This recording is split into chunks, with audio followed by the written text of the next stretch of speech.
Oh my god, we are live. What's up, everybody? Ugh. This is Sound Booth Theater Live. This is a cold read of Stain. Everybody Loves Large Chests, Volume 8. Volume 7 just went on sale on Audible a little more than a month ago.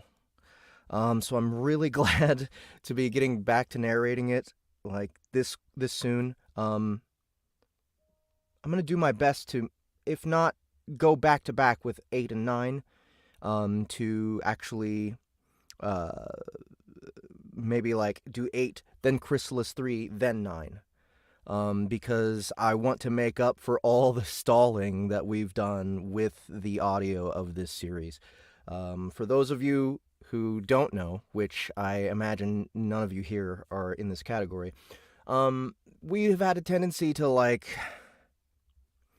uh, to delay Everybody Loves Large Chests because of how much work we've been doing on other series. Like, admittedly, Neven Iliev's The Stars Have Eyes and Kaiju Battlefield Surgeon, and Earth Force 2, stuff that's on our platform, that we have been focusing intensely on for sound effects and music. And, we're trying to phase out the sound effects and music on our Audible titles so that we can make more money off of them on the platform that we're building. But we'd already established ourselves with this series, with Everybody Loves Large Chests, as, doing great sound effects and music work. And so we don't want to shortchange anybody. We don't want to pull that production back too bad and disappoint anybody who has been loving the production that we've been doing. So that means that each audiobook is a much, much bigger task for us. And so when we're focusing a lot of our energy on other audio stuff that's even more intense than Everybody Loves Large Chests, it becomes daunting. Like it's a much bigger chunk. We're now used to doing monthly episodes with the sound effects and music, and when we do that, we're able to enhance quality quite a bit more. So getting back to doing these giant sprints with Everybody Loves Large Chests has been a big challenge. Not only that, but it's like, okay, when we go to this episodic production method, then we spoil ourselves on making the sound effects and music so much better than when we focus on an entire audiobook. So that's something we're getting used to. And also, more of our crew is getting better and better at sound effects and music. So, for instance, Richard Smith, he's done like the last 2 episodes of Kaiju Battlefield Surgeon himself. And he's mainly been a polisher, mainly been assisting Ahmed with sound effects and music. And so the fact that the last 2 episodes were done by him is quite a testament to how much he's learned in the past, I guess, 2 years of working with us. And it's kind of amazing to me how long we've been doing this stuff, this sound effects and music stuff, and how much our crew is growing. So more of our staff is becoming more competent with sound effects. So that is freeing up Ahmed so that he can be working on Everybody Loves Large Chests. Ahmed, of course, is our star, our main sound effects guy. So he's the one that we want on Everybody Loves Large Chests. We want the best. So, what's up, Tristan? Everybody Loves Large Chests 8 and 9. Both of these are going straight to the workbench for Ahmed as soon as all of the character voices are done, all the proofing is done, and also today, while you're with me here on the cold reads, you're gonna be seeing, like I'd done with Monster Hunt 3 previously. If you haven't watched those cold reads, you can check those out. They're on YouTube right now. There's 3 parts. I'm going to be, instead of doing a script for Everybody Loves Large Chests, I'm going to be doing the sound effects notes within the Ableton set. For those of you who don't know, Ableton is the program that we use to do all of our audio recording and all of our sound effects. Also in Ableton, you can set up MIDI tracks, and when you set up a MIDI track, you can just double click on the MIDI track and it creates a MIDI clip, and that MIDI clip can be labeled. And so what I do is I label those MIDI clips, I stretch them as far as I want them to be. There's not actual MIDI data in it, it's just there to hold that note and signal to Ahmed, this sound effect I want here. Hey, Aaron, this is music that I want here, right? So I'm going to be doing that on the stream as well, and I'm going to be sharing my screen so that you can see that process. So you'll be able to watch me narrate and watch Ableton, watch, the recording process happen, watch me change tracks, watch me make sound effects notes and everything. So I hope you guys are excited for Stain. I definitely am.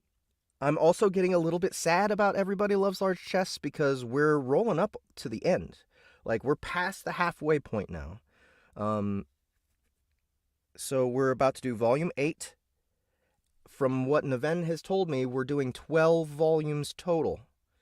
So we're coming up. I mean, like, okay, 5 books is still cool, but man, I don't want it to end. I love playing Boxxy. I love all these characters. But of course, the artist in me is like, yeah, you got to end at some point. It's never a good idea to just continue a story forever.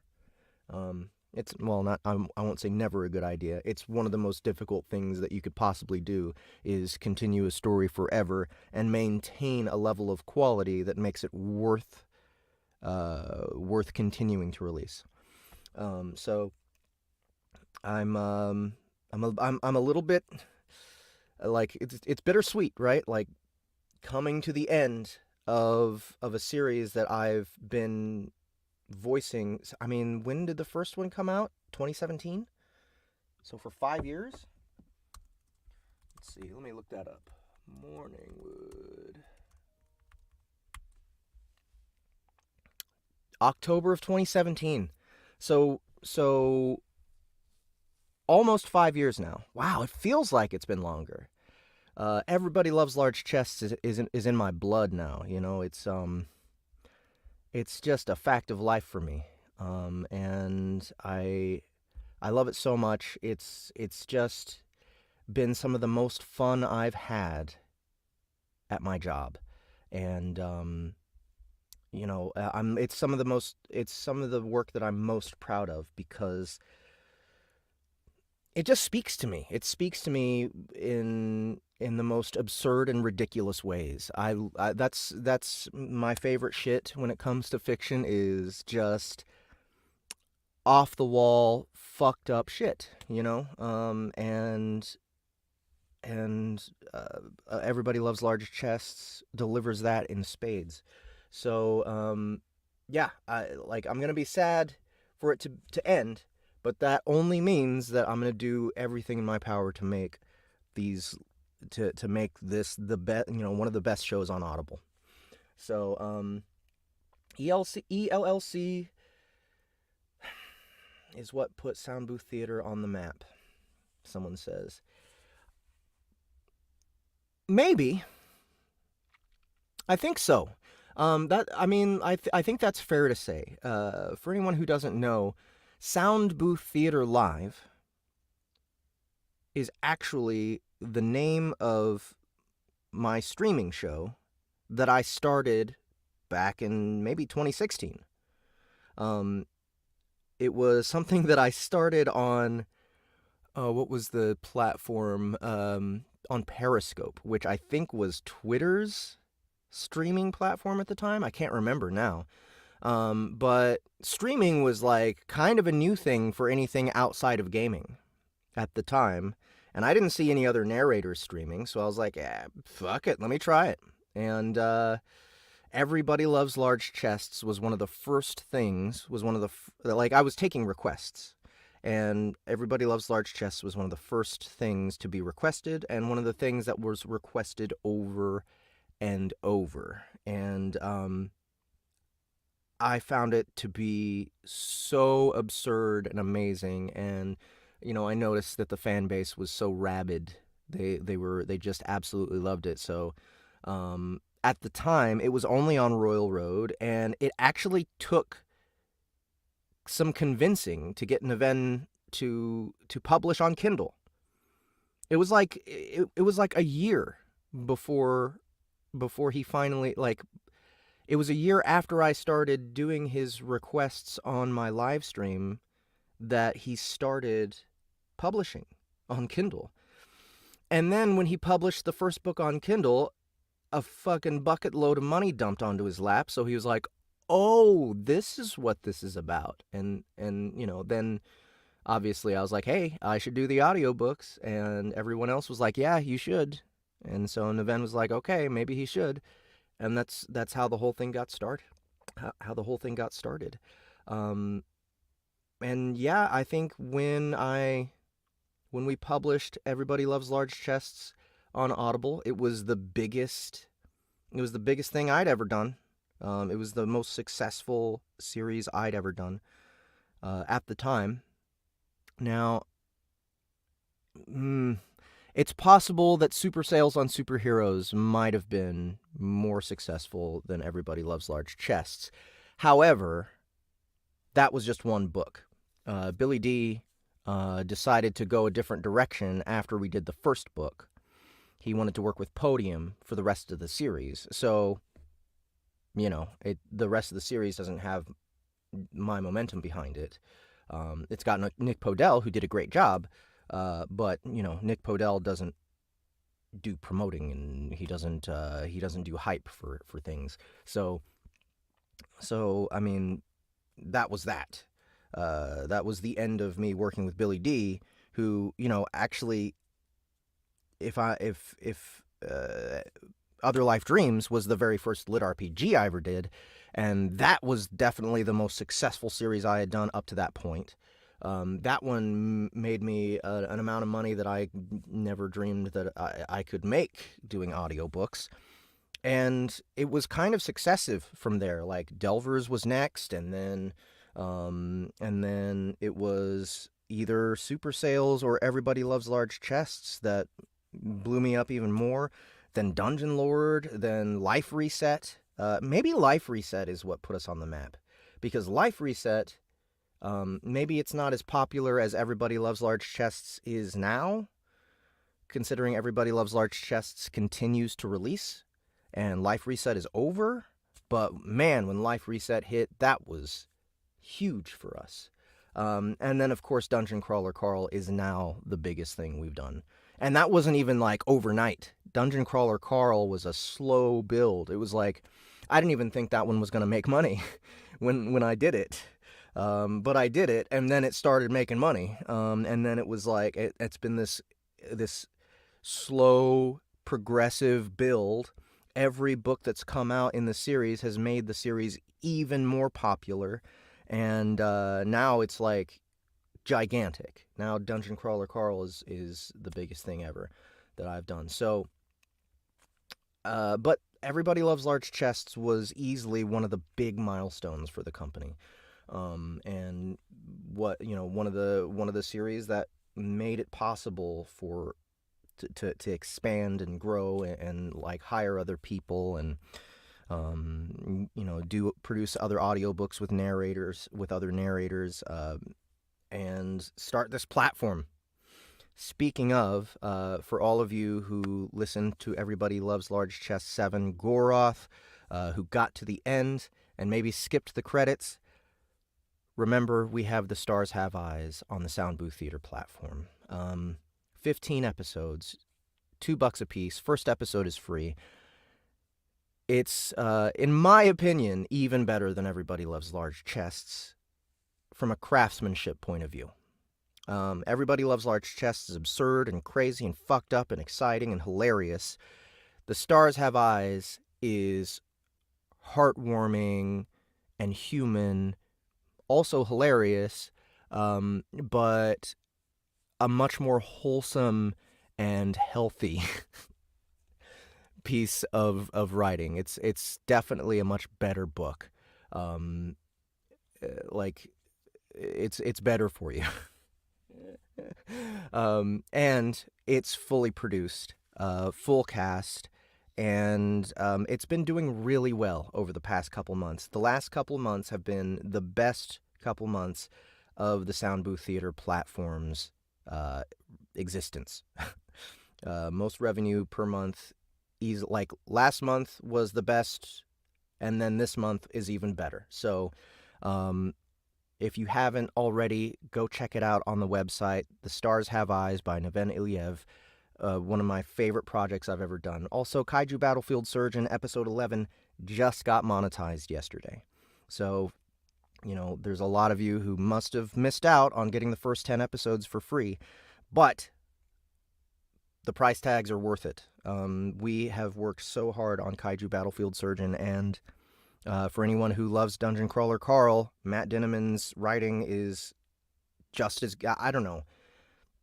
I think pound for pound, Kaiju is like also a better book. Like, it's deeper. It's not as funny. That's for sure. That's for damn sure. It's terrifying, and it's really a meditation on pain. But I think for some readers, that's too much. For me, I'm always into exploring deep, dark shit, so for me, as a reader, it was right down my alley.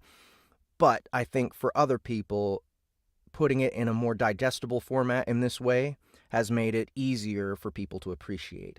So with the full sound effects and music, the score, Aaron Morton blows everything out of the water with this score. Like, the music in Kaiju Battlefield Surgeon is so amazing. Ahmed and Richard Smith, of course, have done amazing work with the sound effects to make it as disgusting and visceral as possible. So if you want a lit RPG that's got real substance to it, that's actually got a horror bent, which pretty much no lit RPGs have. I can't think of any other lit RPG that's a horror. Maybe Jez Kajau does horror. I haven't read or listened to his stuff yet, but from what I'm seeing of his covers and like the aesthetic of his stuff, maybe he's got a horror feel to his stuff. I'm not sure. Kaiju is terrifying. So go check out that first episode. It's still free. It's going to remain free. And it's 2 hours long. So, like, you're going to get your zero money's worth for sure. And you're going to know by the time you're done with it whether you want the rest of the series. Go check it out, guys. And I'm going to go get some water, and I'm going to kick off some Everybody Loves Large Chests Volume 8 Stain now.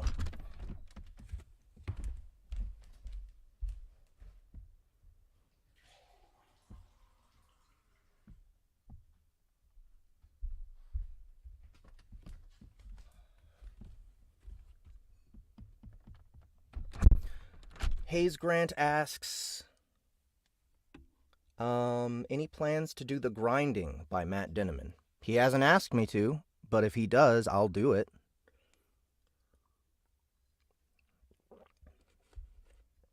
I'll just have to, find the time, put it on the schedule at some point.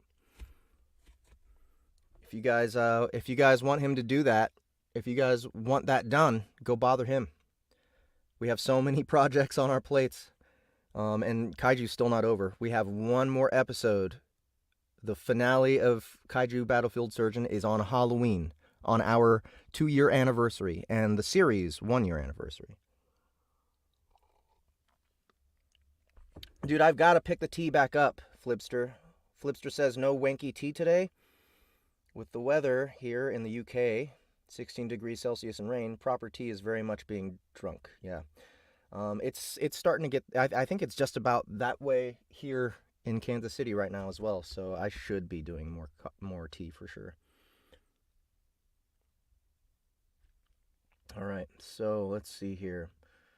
We'll do this format and share screen. Go with this one. And Infinite Void. There we go. And let me get just a little bit more coffee.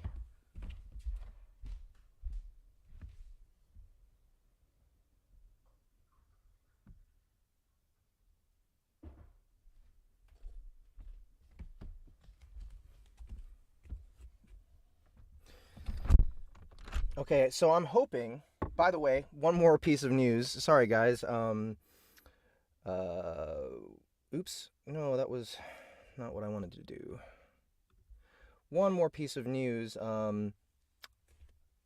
Small chests are fine too. That is the spin-off, Fizzy's spin-off of Everybody Loves Large Chests. That is now being narrated by Dory Sachs. So it's in process. It's coming soon. I'm hoping for a Christmas release. That's going to be on our platform. So if you want to lubricate yourself and be ready to consume Small Chests Are Fine too in audio form, you got to go to our website. Log in, get a new profile. Our new app is coming soon. So the one that you download on iOS and Android right now, it's a placeholder. Don't worry. I know it's a pain in the ass. We'll be rid of it soon, and we'll have something smooth and nice and enjoyable to use. Trust me. All right.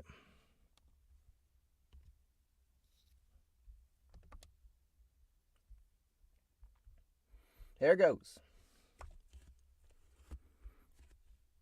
Prologue. 9 men and women were gathered around a ring-shaped table.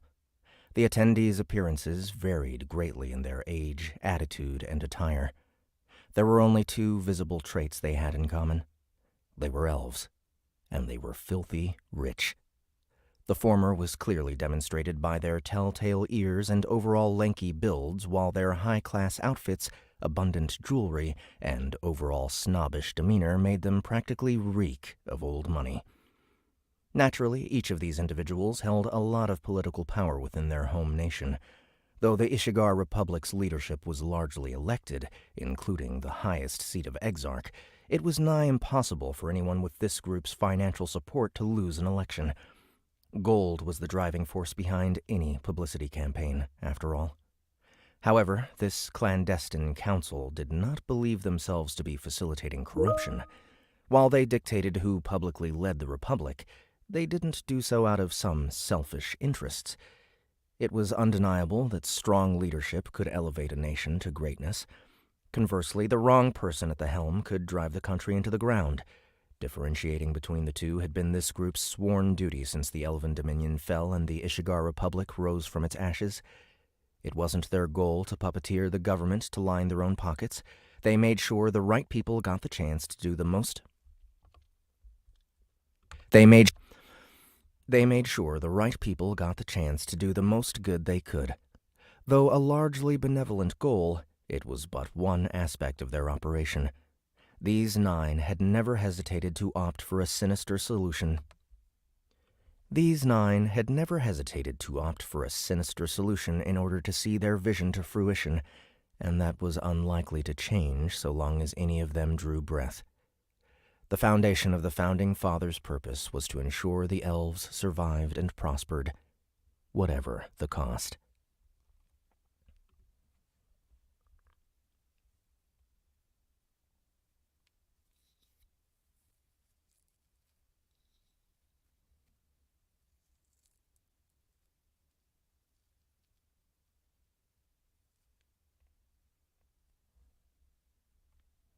Okay. Thank you all for gathering, ladies and gentlemen. The one to speak first was a middle-aged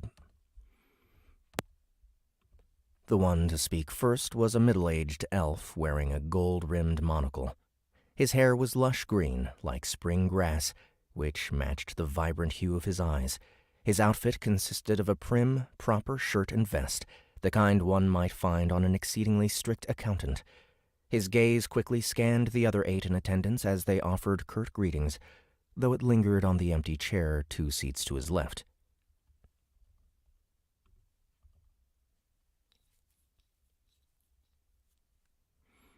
Mr. Faleth, Still no word on Director Mallon's replacement? Still no word on Director Mallon's replacement? The chairman turned to the man. The chairman turned to the man immediately on his right, who appeared to be the youngest and flashiest in attendance. He was a handsome, dashing young man, barely out of his teens, with blood streaks in his blue hair. Blonde streaks, blood streaks. He was a handsome, dashing young man, barely out of his teens, with blonde streaks in his blue hair and an eye-catch. He was a handsome. Excuse me, guys.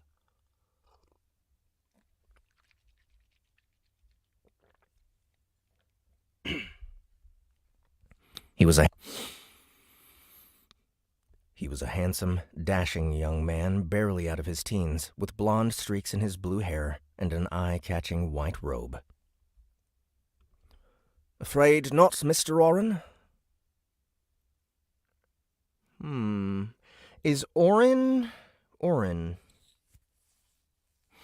Is he from a previous Everybody Loves Large Chest? Let me check Volume 4.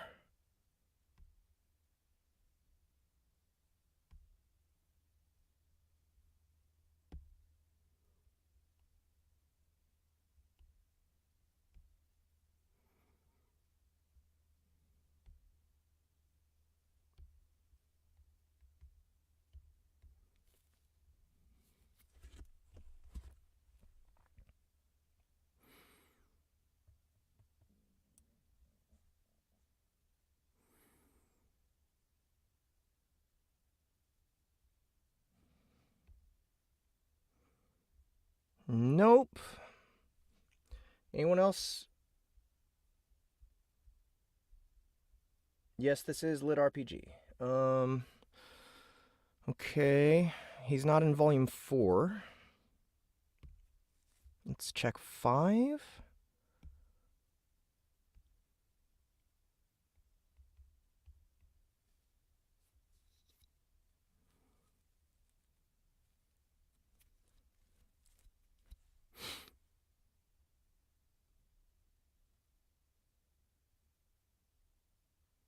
No.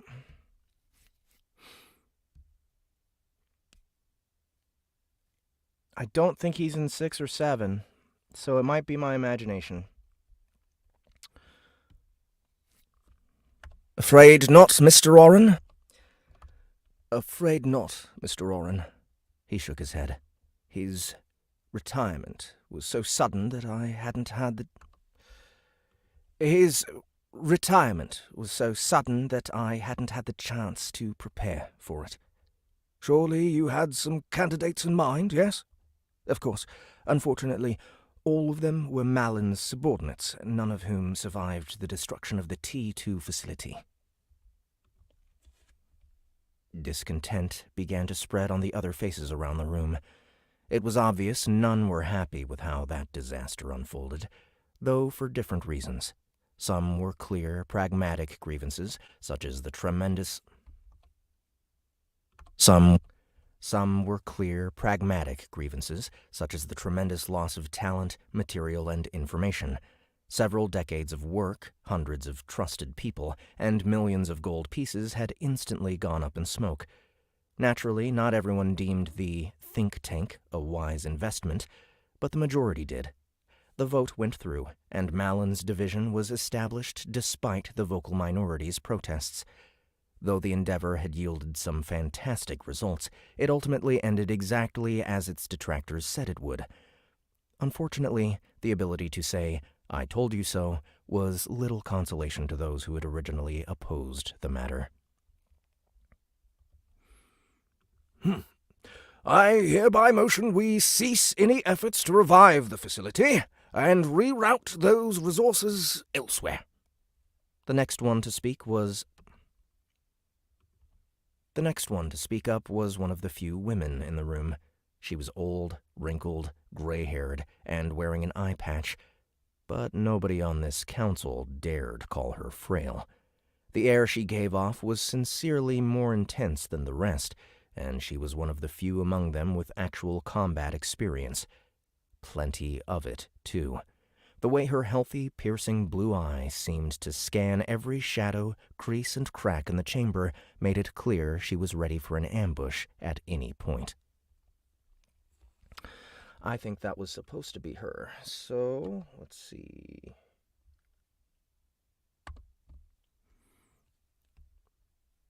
I hereby motion. Looks like that is not assigned. There we go. And dude 4 needs to be assigned as well. Okay.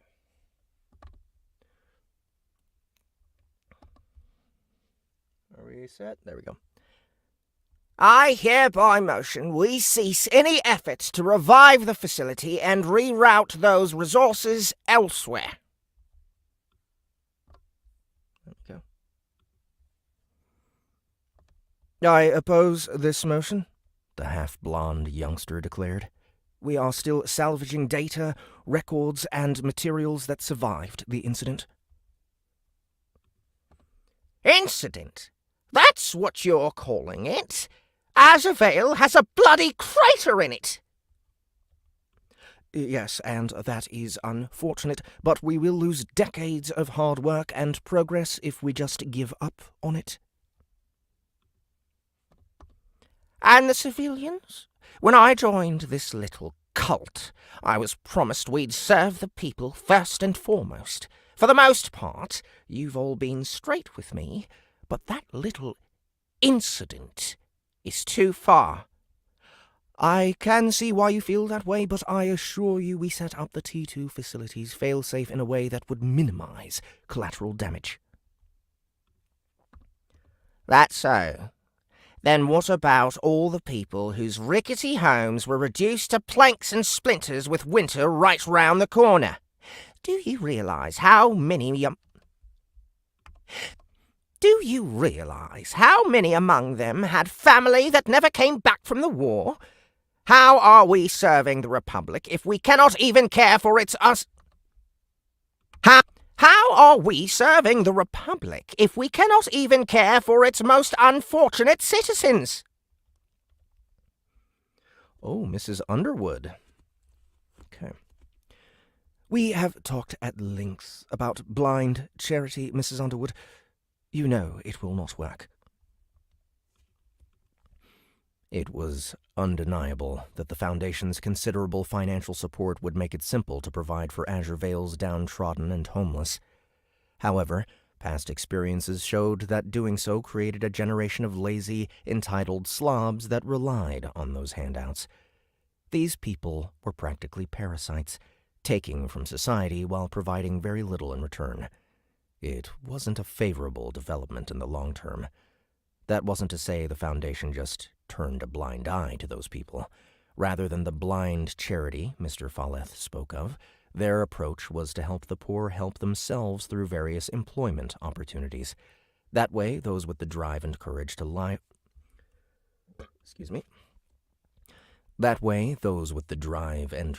lift themselves out of the gutter had the ability to do so while also contributing to Elven society in some way. Let's see, I'm a little bit confused, so... Mr. Falleth? Okay, Falleth is the younger guy, just making sure.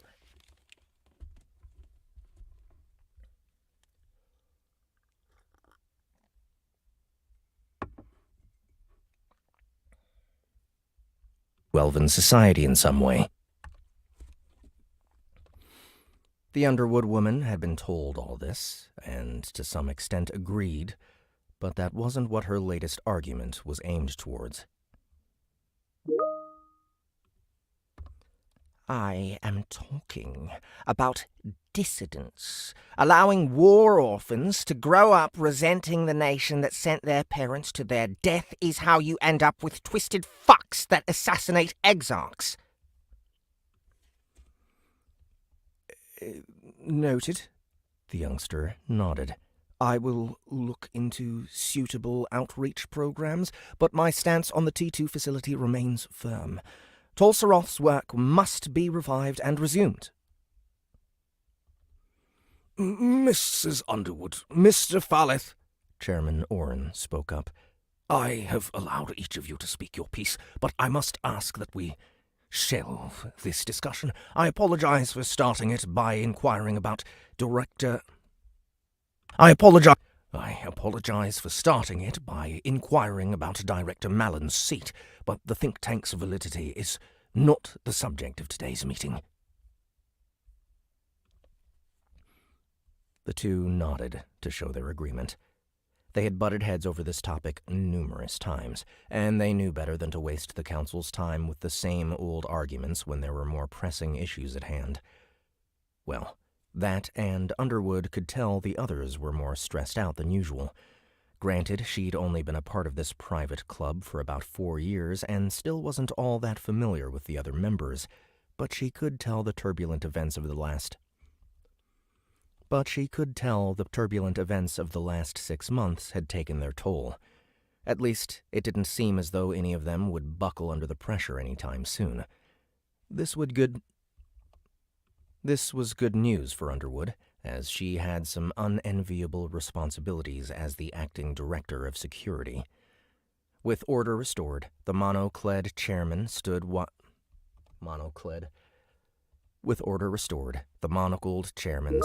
while grabbing a stack of folders from the table in front. He briskly walked around the room and handed each of the others a copy of the same dossier, then returned to his seat. What I've just handed you all is the information we've been able to gather on the Gilded Hand's recent movements. While the data is limited, I think we can all agree that it is deeply concerning. That was an understatement.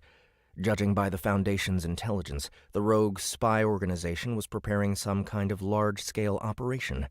It was impossible to be certain what their end goal was, as the Empire's former spy master trained his people well. They knew how to cover their tracks, yet they couldn't fully obfuscate something on this scale. From what the Foundation's agents and contacts had discovered, the Gilded Hand was smuggling a lot of weapons, supplies, and alchemical materials throughout the entire continent. The information also strongly suggested they had something to do with the same... The information also strongly suggested they had something to do with some disappeared dungeon cores. That last bit was perhaps the most concerning.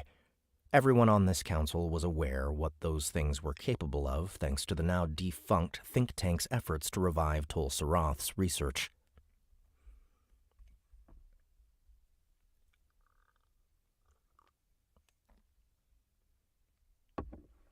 Oh, thank you, Matt Liu. Monocled.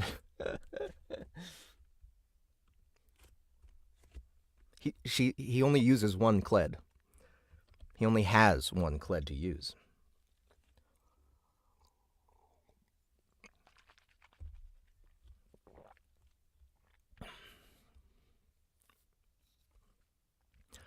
Mrs. Underwood, the chairman turned to the one-eyed granny. Are you familiar with... You are familiar with Alan, yes? You are familiar with Alan, yes? Could say that, yes. Though she didn't like to talk about it, the mere mention of that bastard's name made her missing eye throb. She could have fixed the injury in any number of ways, but she refused. It was an excuse to retire from active duty so she could teach and guide the next generation of spies. It also served as a constant reminder to never trust humans, no matter their apparent allegiance. Your thoughts? Orrin asked. War, she bluntly stated.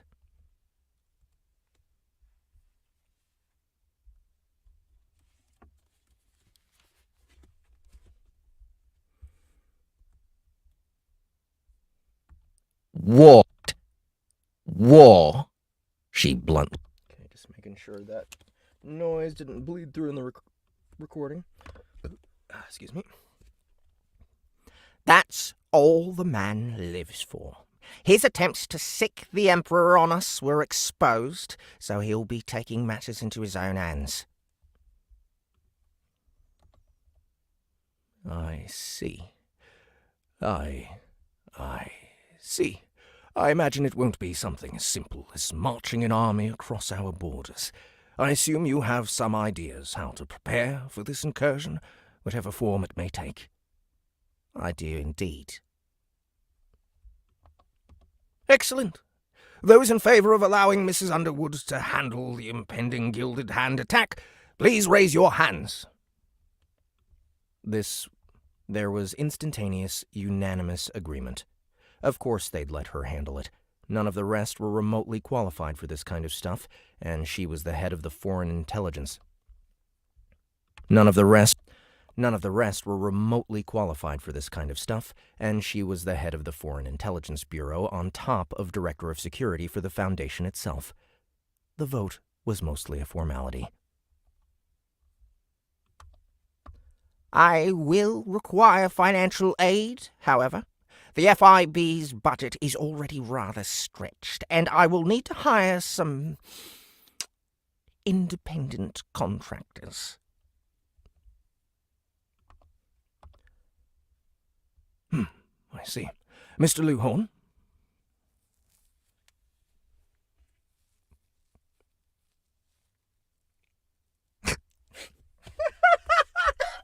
I fucking love Neven's writing. Yes? Some might call this man pleasantly rounded, if they were being nice, or morbidly obese, if they were being honest. The only reason he hadn't died of a heart attack was because he paid a life-binder alchemist to replace his blood pump with a hobgoblin's. He was a man whose vocabulary did not contain the word moderation, and his attire reflected this. Extravagant fur coats, only the finest of silks underneath, and an overwhelming amount of jewelry were his standard. Extravagant fur coats, only the finest of silks underneath, and an overwhelming amount of jewelry were his standard go-to. His was, without a doubt, one of the wealthiest families in the world. It was no surprise the Foundation entrusted him with the position of Director of Finances. As a de facto treasurer, it was his duty to manage the organization's expenses as well as ensure each council member made adequate contributions. Though he didn't look it, the sheer vigor with which he crunched numbers would put even the most zealous of tax collectors to shame.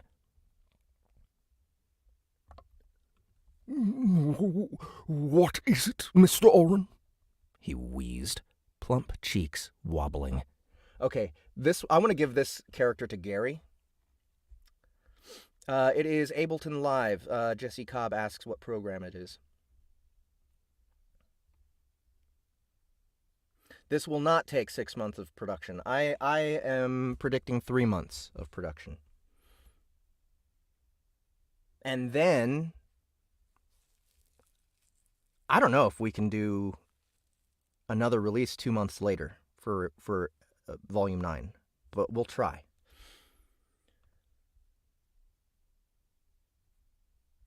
But yeah, I want Gary to do this this fat guy.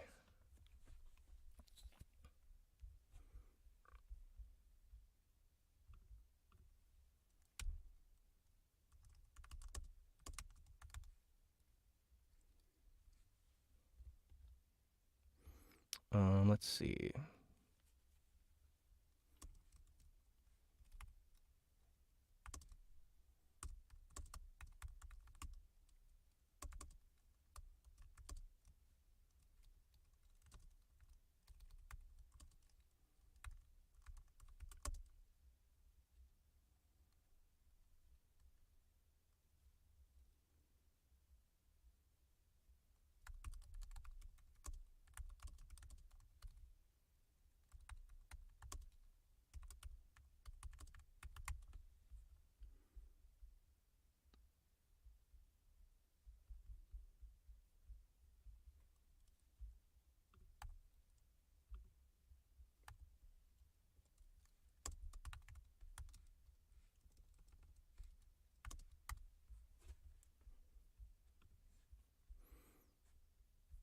Okay, let's see. I need to start a cast list here. Actually, I'll go ahead and get rid of that for now.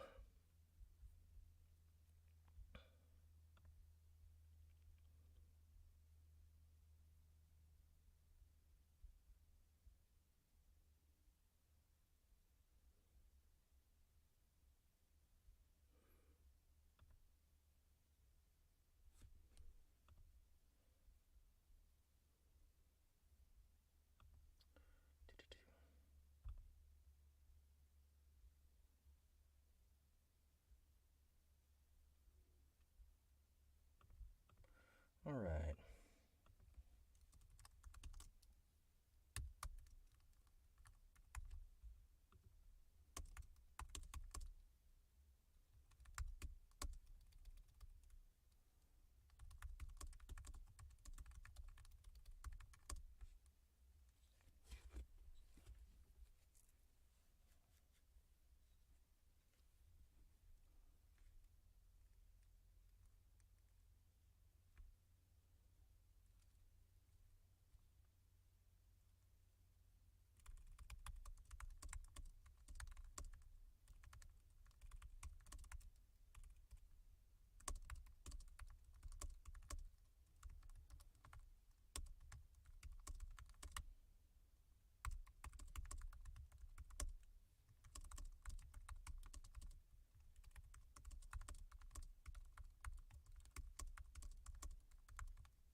All right. There we go. Oh, I don't want to wear my headphones. Sorry about that little delay, guys. Just wanted to set that up so I can start.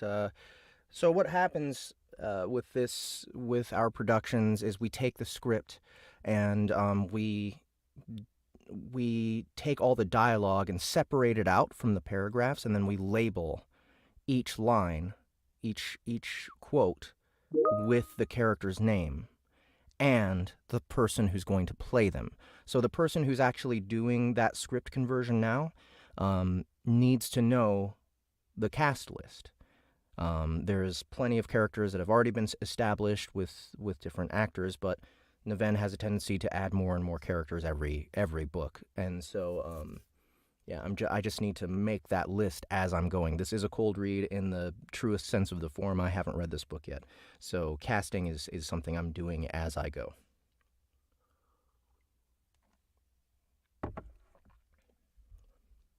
Plump cheeks wobbling.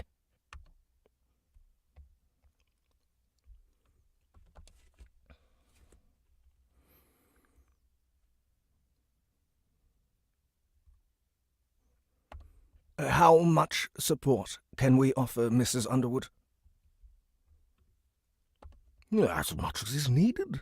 My department saw considerable growth this year, and without T2's operating costs to worry about, we have an abundance of idle resources awaiting exploitation at the moment.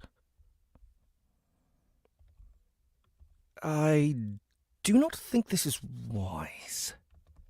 I do not think this is wise, the youngster protested. I assure you, Mr. Falleth, the rounded accountant replied, this will in no way impact your ongoing restoration efforts. Thank you, Mr. Luhorn, but that is not my concern. While I agree the Gilded Hand poses a credible threat, there is a more immediate issue I wish to bring to the Council's attention. He pulled a multicolored crystal from an inner pocket and used a casual gesture to float it over to the middle of the ring-shaped table. He flicked his wrist, and the item produced a lifelike one-to-one scale illusion of a certain individual who'd made a bit of a name for himself during these turbulent times.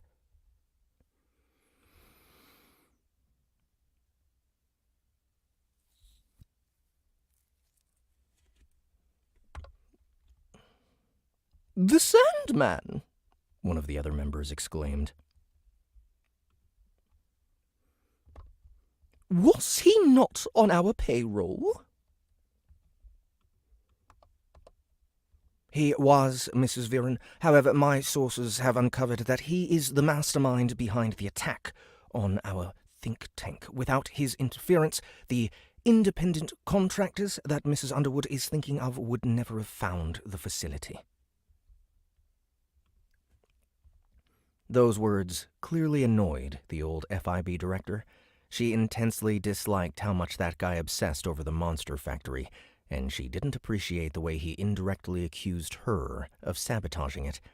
Sure, he didn't say it, but he'd been implying it for weeks. She didn't dare talk back, though. While he looked the youngest, Ristal Falleth was the Foundation's oldest member. He'd been here long before any of them were born and would remain long after they were dead. He'd been here long before any of them were born and would remain long after they were dead. Some say he personally knew Ivran Tolsarath, the man whose actions led to the fall of the tyrannical Elven Dominion and the man whose actions led to the fall of the tyrannical Elven Dominion and allowed the Ishigar Republic to rise from its ashes 4 centuries ago. It was hard to argue with someone with that much influence, but Underwood would be damned if she didn't at least try. "Are you sure of your findings? From what I know of him, he's a mercenary to a fault. All else aside, he won't make a move like this unless there was some big payday in the... All else aside, he won't make a move like this unless there was some big payday in it for him." "That so. What if he were to protect an investment?" Falleth flicked his wrist, and the realistic image flickered from a towering man in a dark cloak to an armored dwarf carrying a crimson-haired cat girl wrapped in a stained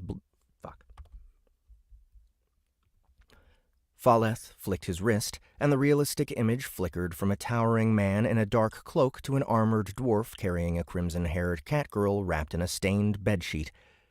This caused quite a stir within the council. "My people extracted this image from remnants of the facility's security systems just this morning. My people It said the ancient elf. I assumed it was the old lady, but no.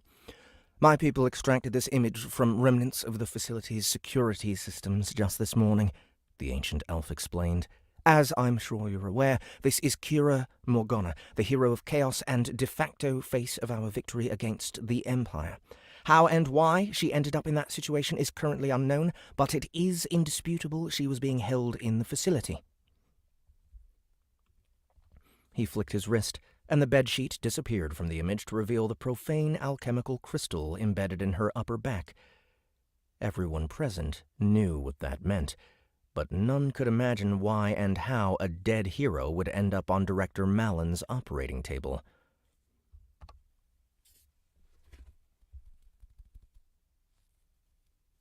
Am I mispronouncing Malon's name? Is he from Book 6? Was I calling him Malin?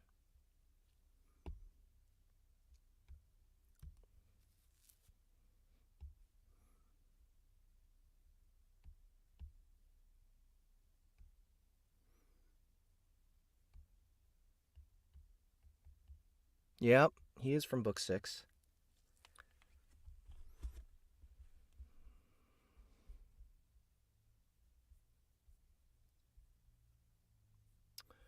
Let's see here. Oh wait, am I still? Nope. Oh, I forgot to keep sharing my thingy, but it's all right. My thingy. Keep sharing my thing. I was supposed to share my thingy with you guys. I'm sure you don't want me to do that.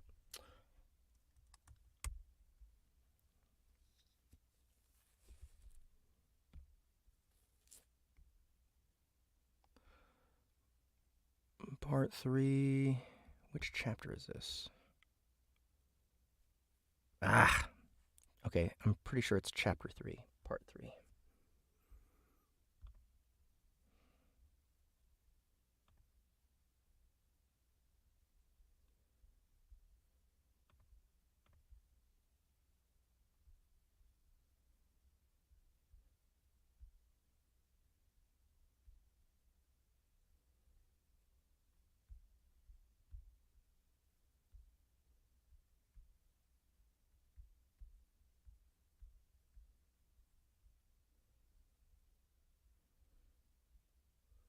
Where to go? Where to go? Here it is, Mortimer.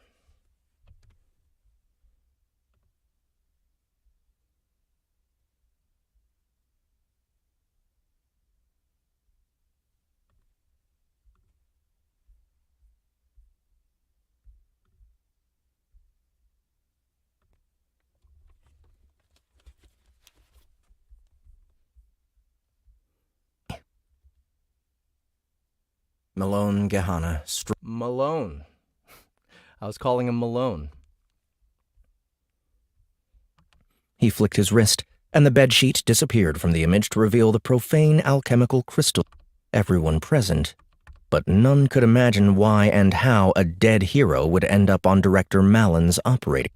Okay.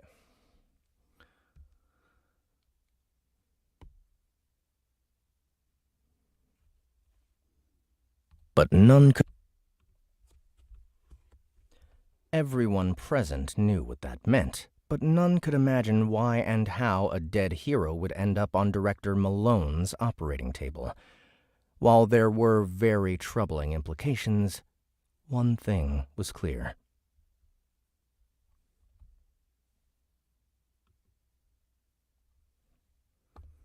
I see. So this is the investment you mentioned. Okay, so operating table up on Director Malone. So, real quick, let me just share my screen again.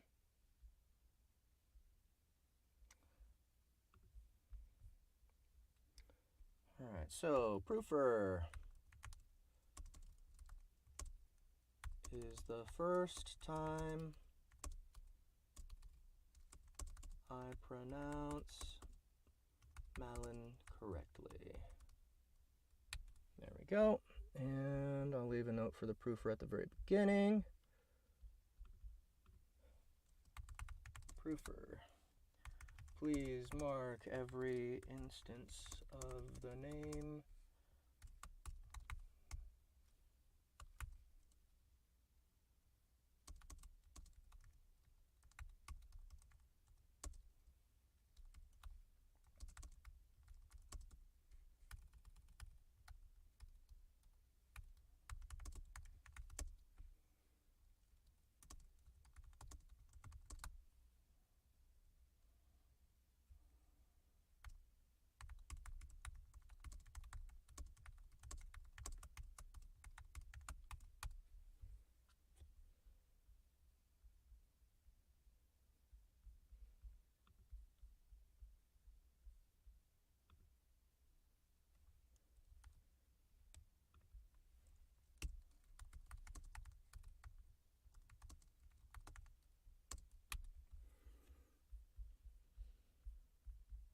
Okay. Those will come up in the retakes.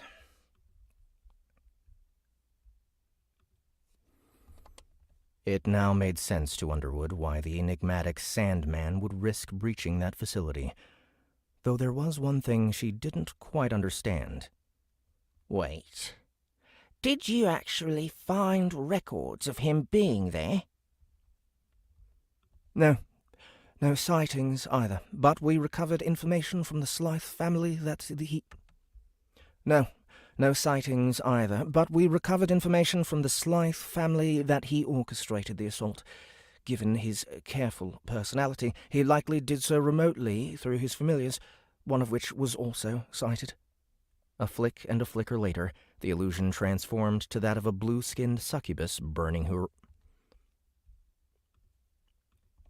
A flick and a flicker later, the illusion transformed to that of a blue-skinned succubus burning her way through a massive steel bulkhead.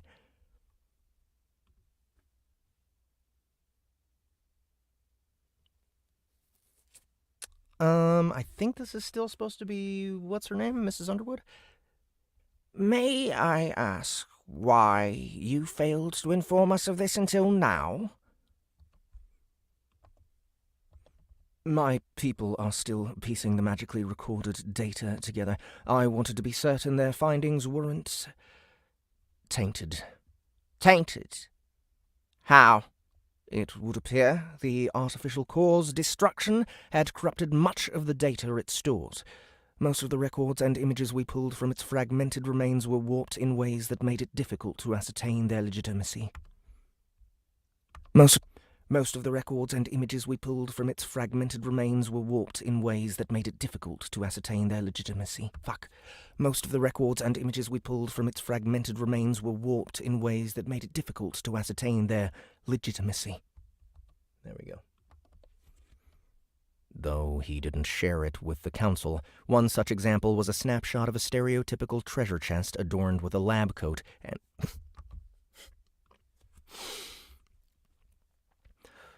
Though he didn't...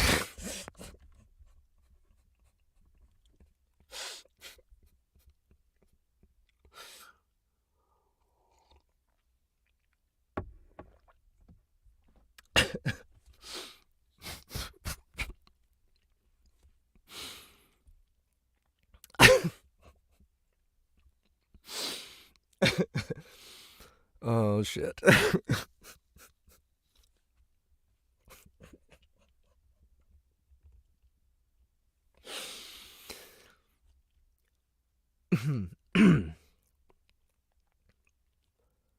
Oh, man. It's impossible to narrate when my faces won't stop smiling. Though he didn't share it with the Council, one such example was a snapshot of a stereotypical treasure chest adorned with a lab coat and wig that made it vaguely resemble Professor Hanoka. This stood out in Faleth's mind as the woman in question had been the one most likely to... This stood out in Faleth's mind as the woman in question had been the one most likely to succeed Malone. This stood out in Faleth's mind as the woman in question had been the most... This stood out in Faleth's mind as the woman in... This stood out in Faleth's mind as the woman in question had been the one most likely to succeed Malone as director of research. Nobody knew what that image originally was, and they likely never would. Let me get more coffee.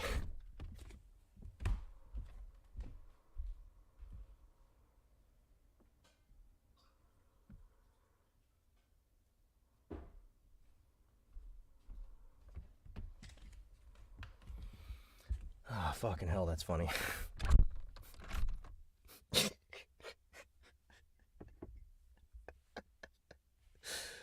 Oh, man.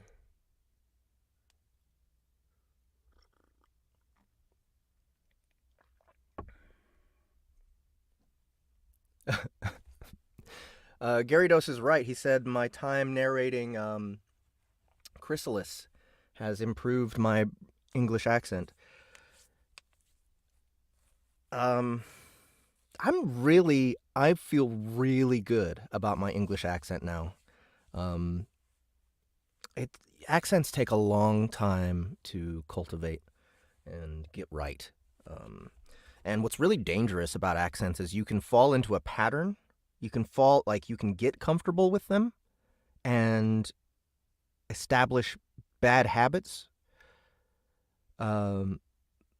Because just because you're comfortable with a pattern, just because you're comfortable with a certain way of speaking with an accent, doesn't mean you're right. Doesn't mean that actually sounds like that accent. So I'm very skeptical of my own accents now. So and so being like truly feeling comfortable, truly feeling confident with an accent is a nice feeling.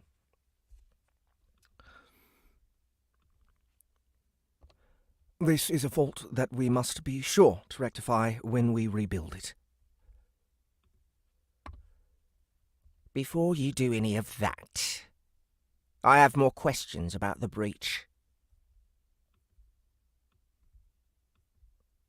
What's cool about the English accent is the different classes, right? Like, and having a gradient, like going from south to north, going from north to Welsh, or north to Irish or Scottish. There's such a fucking crazy spectrum of the British accents. Before you do any of that... Underwood interjected. I have more questions about the breach.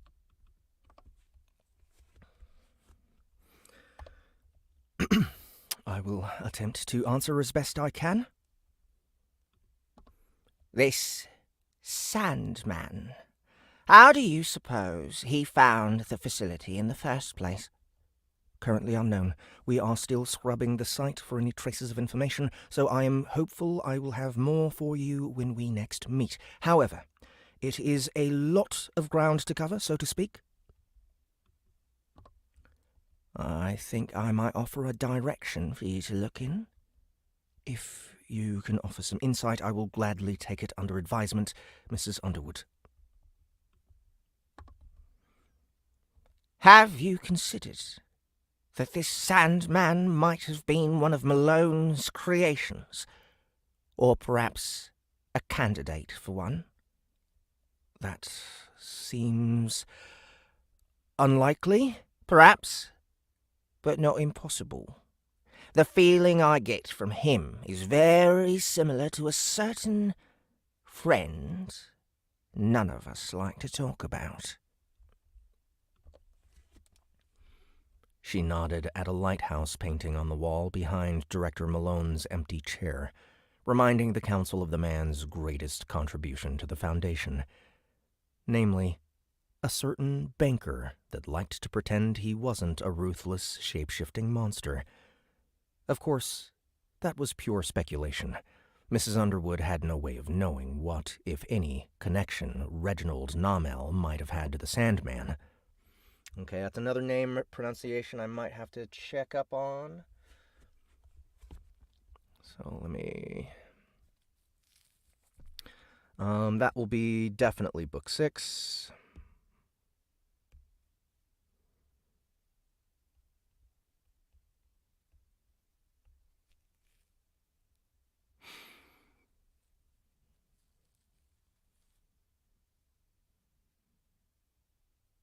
Chapter 2, Part 1. Ah, what? Yeah. What? Okay, Chapter 2, Part 3.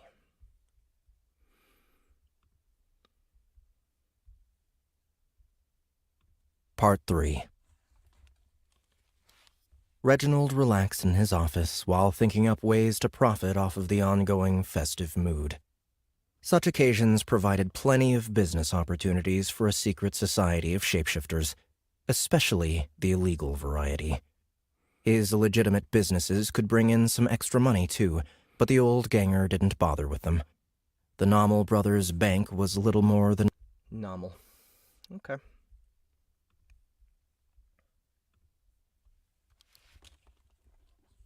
By the way, I haven't done any sound effects markings, and that's totally on purpose. This is a very dialogue-heavy chapter that really doesn't need sound effects. We could be doing like an ambience. We could have chairs scooting here and there. That would be really nice. But we don't go as far with our audio. Like, basically, we never went that far with Everybody Loves Large Chests in the first place, so we're not gonna reach further than our initial, what we had done up until the platform, right?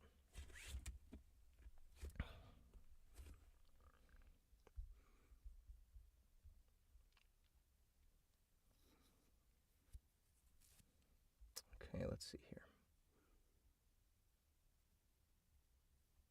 Mrs. Underwood had no way of knowing what, if any, connection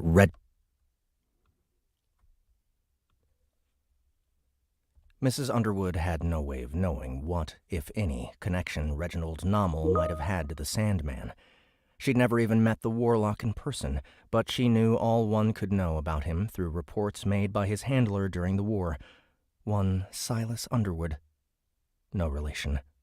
The man described the towering vigilante as a clever, careful schemer that never made a move without planning it out thoroughly and was well versed in subterfuge.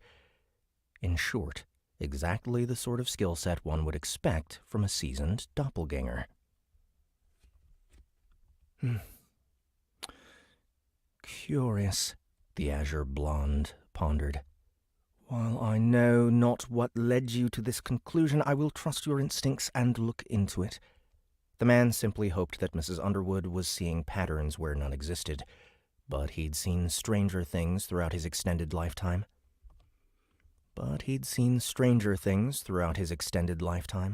Many of those oddities could be traced back to Tol Sarath's meddling with otherworldly forces. As the late sage himself had told him on numerous occasions, gazing into the beyond was a pathway to many abilities some considered to be unnatural. Ristal Faleth would know, given that his perpetual youth was the result of one such experiment. Naturally, none of the other council members suspected this.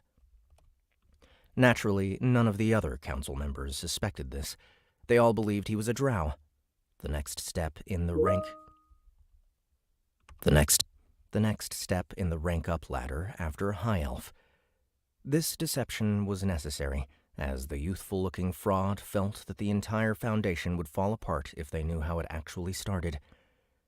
Then again, perhaps the organization had reached a point where having that dirty secret exposed would not significantly impact it.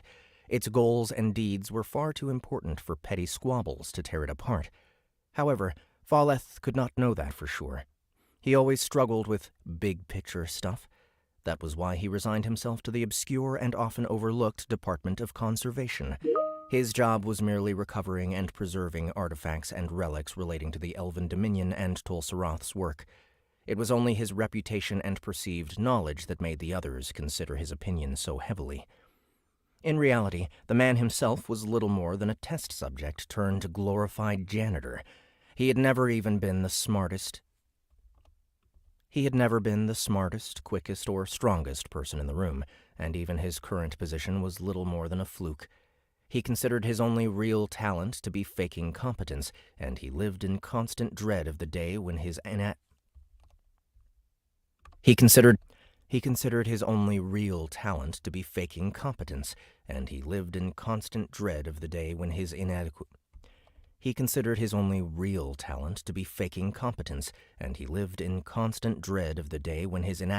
would be exposed. He was also looking forward to it, as Mrs. Viren would be able to find someone far more capable to take his place. She had never failed to recruit excellent and dedicated people in all the decades since she became Director of Personnel, including the scary spy lady. Ristal was, ironically, vastly underestimating himself.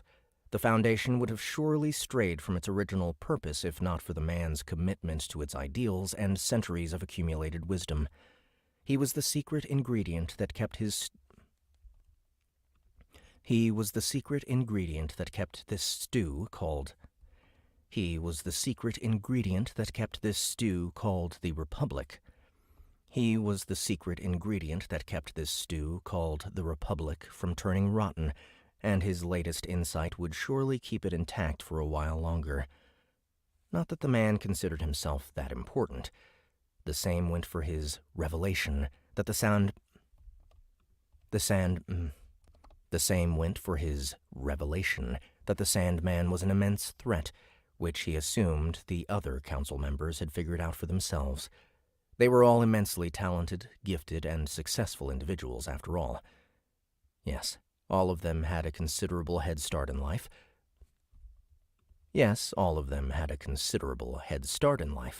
But they wouldn't be at this meeting if they were merely wallowed in their inherited success instead of building upon it.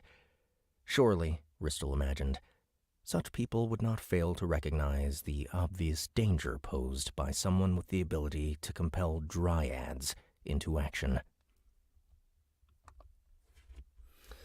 Man, Neven is a talented motherfucker. Like, he likes to start these books with prologues that are just kind of political and, like, people talking to each other and setting everything up. Usually, especially nowadays, everyone wants to start their book off with a bang, start off with some action, and that makes sense, right? That you want to get people's attention immediately. But he manages to make these scenes very interesting and still fun and funny. You know, like, just the commentary that happens, all the dialogue is rich, all the characters are very fleshed out. Even if they do tend to be caricatures, they're caricatures that I don't mind spending time with. Neven's just really good at this, man. Okay, so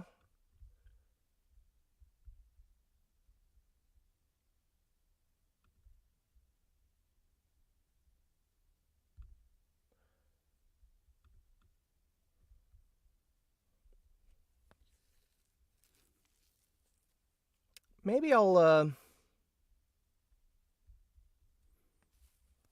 don't know if I want to cast Will or not.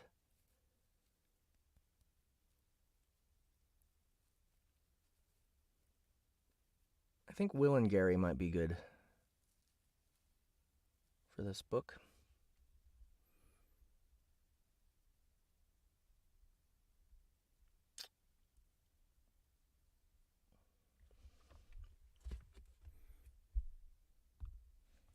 Let's do that. Gary, Will, and they mentioned Reggie, so JTJ will be in here for sure. JTJ, let's change that color. Oh, sorry, forgot to. Alright, so yeah, I just relabeled Gary's track here. Here's Will's track. JTJ, what color do we want JTJ to be?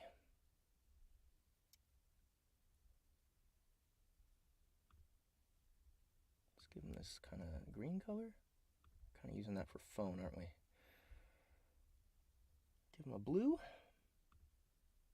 How about a weird Paddywinkel blue?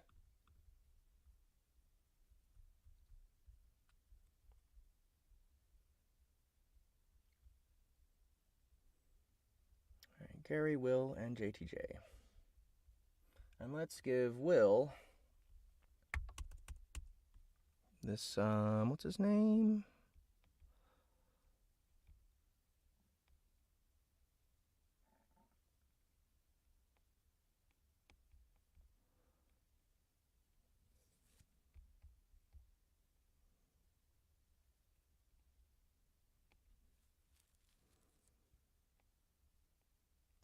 Oren.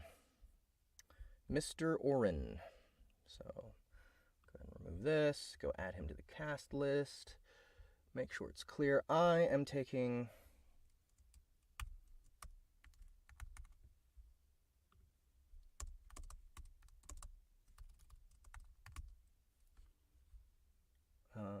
make sure I'm taking...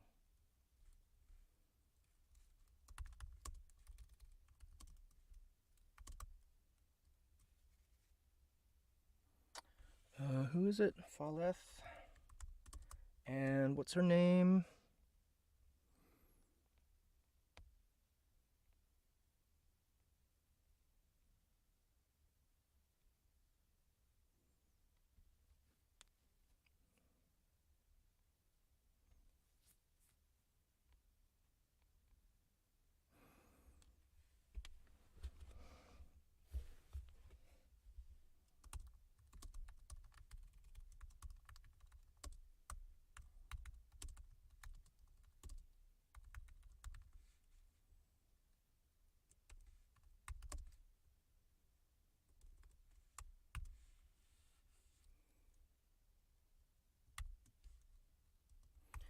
And there's another female character in here. The Sandman, one of the other members exclaimed. Was he not on our payroll? He was, Mrs. Viren. However, my sources... Viren.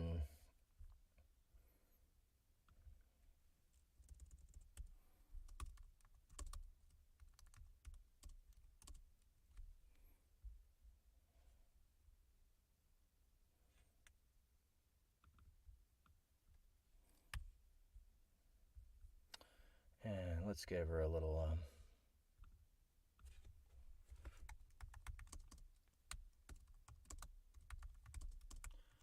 snooty,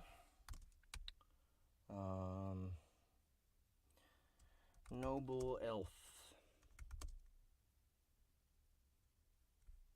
Snooty elf noble.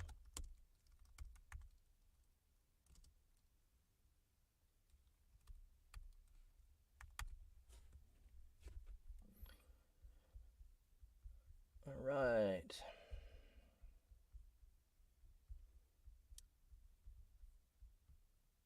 Afraid not, Mr. Oren. He shook his head. Oops. Okay. Doom, doom, doom. Should go there. And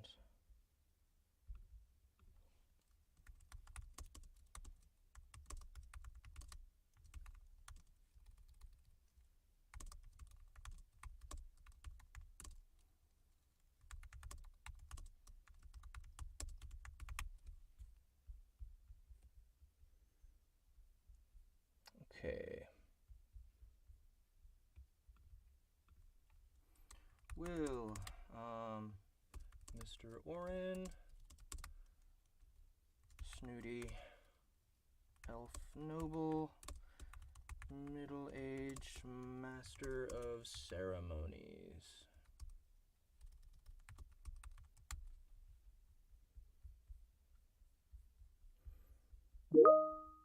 And then I'm keeping Mrs. Underwood. So, oh, by the way, I should probably show this too. So what I did, so these are all Mrs. Underwood's lines. This is why I keep them in separate tracks, so that it's very easy to do things like this.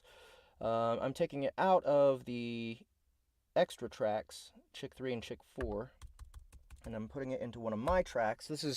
These are tracks that I would put like Zira and Korra in.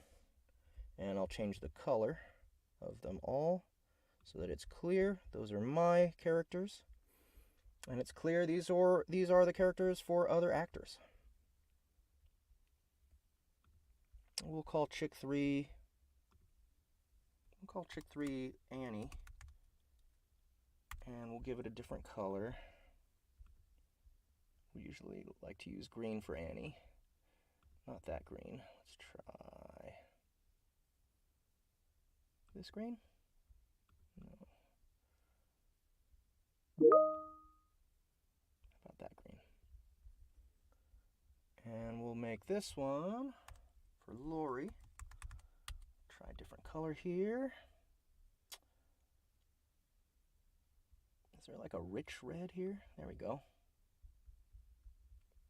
We like to give Lori that color.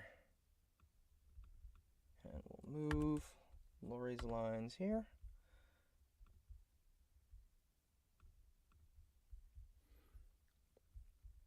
Perfect.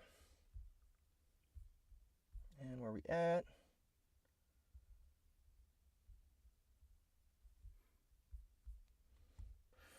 Right, what time is it? 12:30. I think I got at least another hour in me for today. And mark a new chapter. Oh.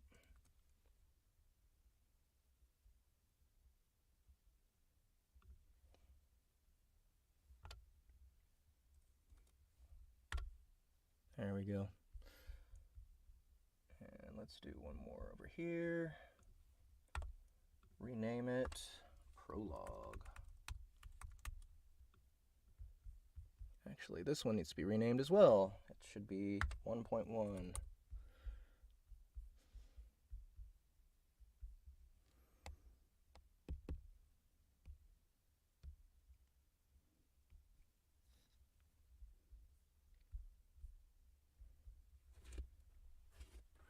Not really having tech issues.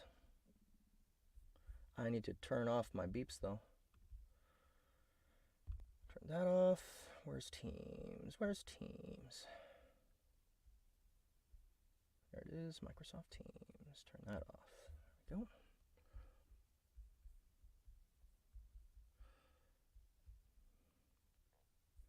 go. And I'm going to impulsively check sales on the platform because I do that all the fucking time now.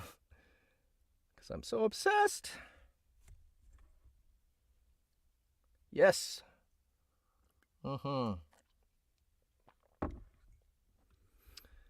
People are still buying things. Happy, happy, joy, joy.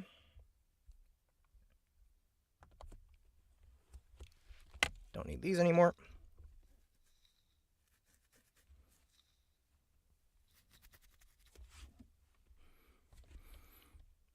Chapter 1. Knowledge is Power. Part 1.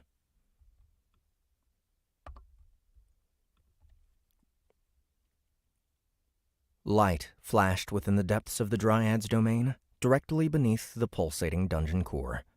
The gangly figure of a half-plant, half-doppelganger appeared out of thin air, its arms wrapped around a female spriggan of very generous proportions. The hilt creeper immediately released the tree woman, but Ambrosia continued to cling to it with a pout.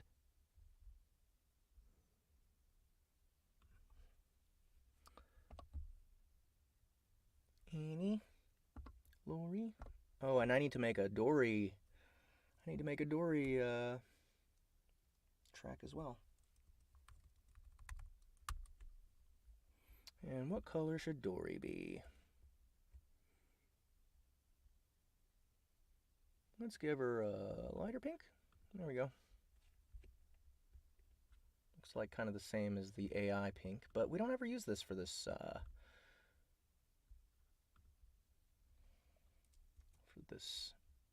series. So let's go ahead and give her that.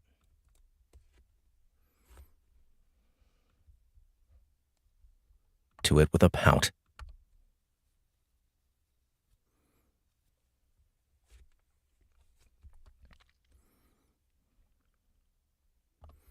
"It was most unkind of you, my lord. It was most unkind of you, my lord. Thou truly art selfish." Yeah, I get a bit carried away. I shouldn't have let that happen.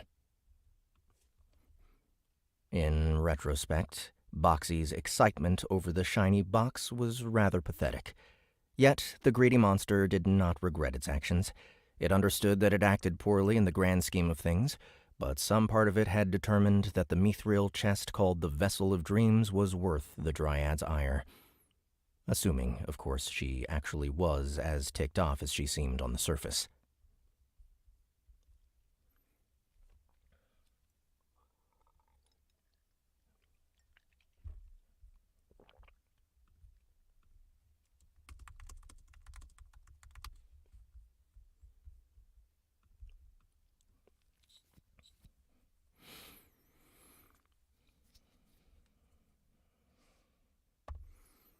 I suppose it could not be helped. My lord is still young and impulsive. Such errors art understandable and expected.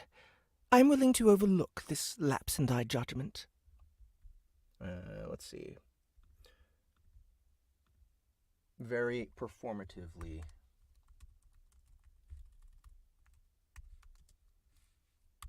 Upset. Guys, I want a fucking cheeseburger right now. I'm not gonna lie. I'm not gonna lie to any of y'all. I want a cheeseburger. Sorry. Just had to throw that out there. Despite her stern words and tone, Boxxy could easily tell she was putting on an act. Rather than being cross, she seemed rather happy that the shapeshifter bothered. Rather than being cross, she seemed rather happy that the shapeshifter bothered to go back and collect her. It had no need to do so.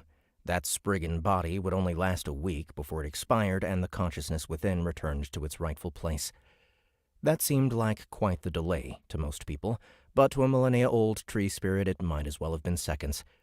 There was no way such a thing would actually bother Ambrosia, yet she saw fit to put on this thin veneer.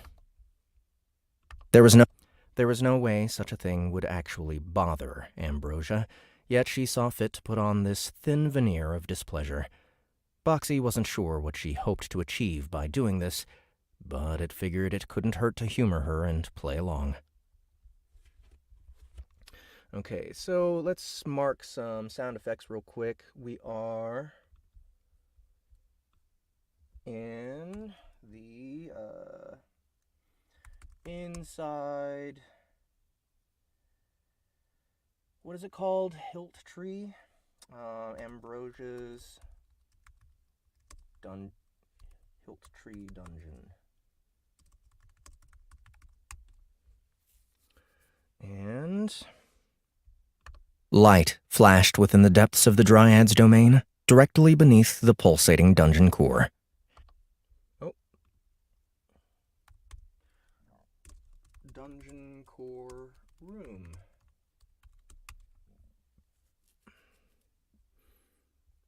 And let's get a teleport sound. I don't need to put sound because they're all going to be sounds.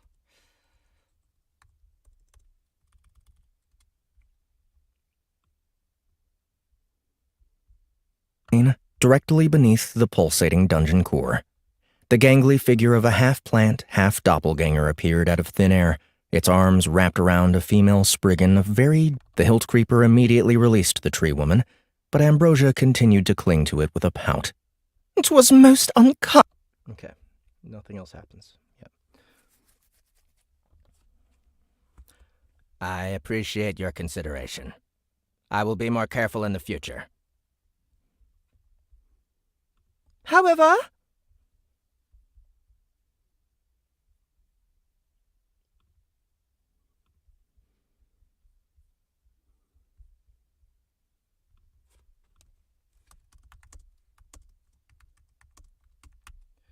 And another thing that I like to do, I like to give directions. Like, I'm doing this more and more, giving directions to the other actors to make sure that they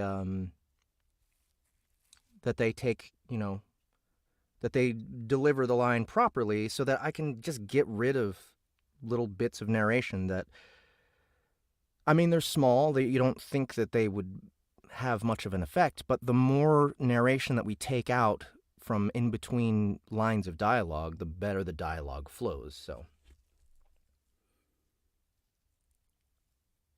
the Gym asks, hey Jeff, I've been thinking about constructing my own recording booth. What did yours run, if you don't mind my asking? I bought this from Studio Bricks. It was $6,000 plus $2,000 shipping. Sandman 3 is out. I just got it last night. Yeah, I still have some acid left, so that'll be a nice weekend sometime soon.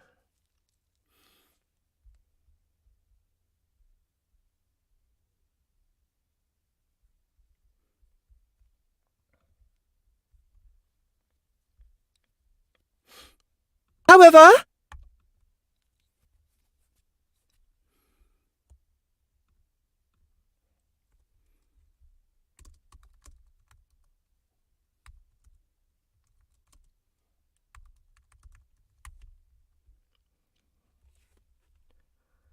Mine forgiveness is not offered freely. If thou wishes to have it, then thee must perform a favour. Now things were starting to make sense. Well, somewhat. Boxxy fully expected Ambrosia would start making demands of it ever since she broke free of the dungeon core's influence. The shapeshifter wasn't against helping her out with some reasonable tasks, so long as it got to continue using this extremely convenient, highly secure lair. It was like paying rent, more or less. The puzzling part was why Ambrosia chose such a roundabout way of doing it. She could have just said, "Do this or I will kick you out," and that would have been that. On second thought, she probably didn't have it in her to follow through on such a threat. As far as Boxxy was aware, the Dryad had grown quite fond of its company. She carved its name and deeds into her own heartwood, after all. Ambrosia wouldn't want to risk severing that bond over a selfish request. Whatever her motives, the creature felt equal parts curious and cautious about this proposition. First things first, though. Before we talk about this any further, could you please let go of me? It's getting kind of hard to breathe. Apologies, my lord. The Spriggan let go of the doppelganger, allowing it to move freely. It wasn't like she was actually strangling it, though. Truthfully speaking, the monster felt like it could turn the plant lady into splinters in an instant if it tried, though such violence would genuinely upset her. At the same time, her embrace was growing quite untasty, as those bark-covered hands of hers were hardly comfortable. Hence, it simply opted to ask nicely with a bit of embellishment. As for the Dryad, she looked around her own trunk's interior for a bit before speaking up again.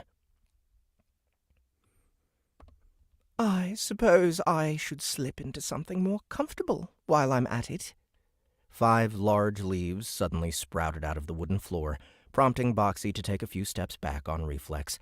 They wrapped themselves around the Spriggan, forming a cocoon of vegetation around her. A bright green light poured out of the gaps between them for a few seconds before they retreated back into the ground. The Spriggan's lifeless body collapsed on the spot and started crumbling while the hilt tree encasing the dungeon returned to its usual vibrant appearance. The original all-green Ambrosia rose out of the floor, arching her back and stretching her arms as if she had just woken up.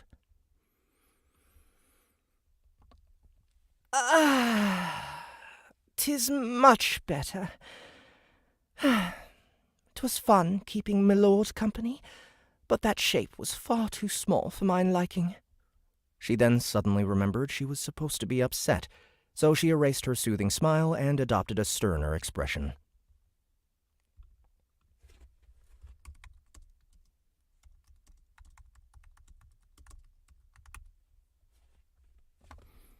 "My lord, wilt thou hear mine request?" Asking is free. It shrugged.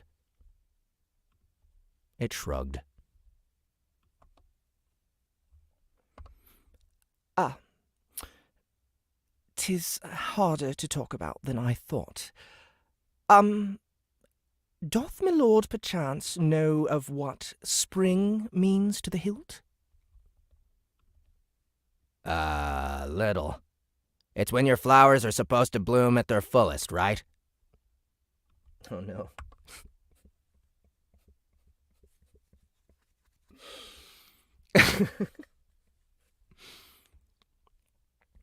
Indeed, though there is more to it. 'Tis the time of the year when pollination is most likely to succeed.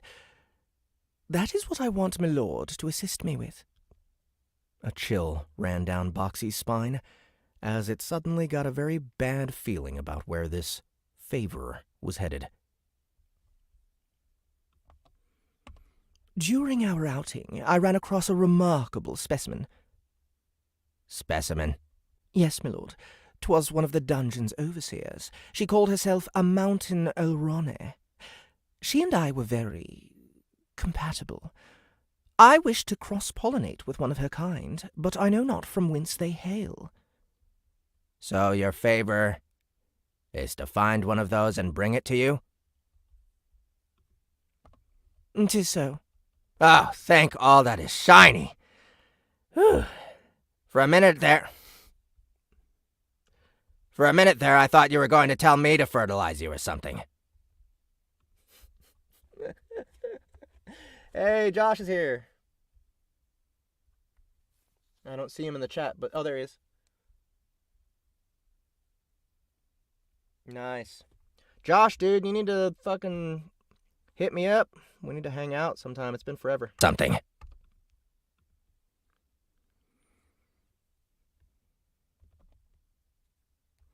As ridiculous as it was, the shapeshifter could see Ambrosia blurting out such a request, given how attached she had become to it.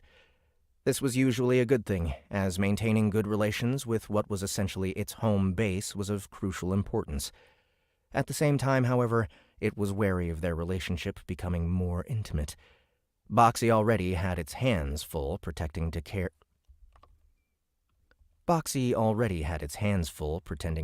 for Rowana as Kira and entertaining Snack's urges, so it really didn't want to waste time and energy on a third pink-minded woman.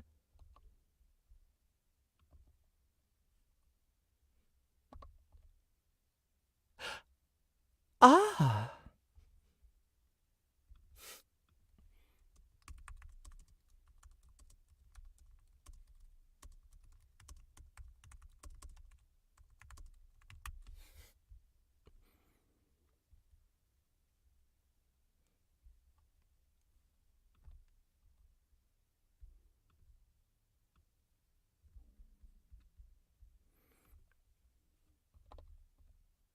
Ah, crap.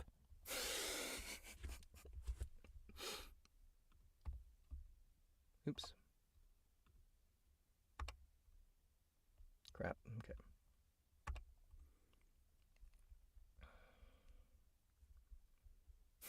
I gotta hear that.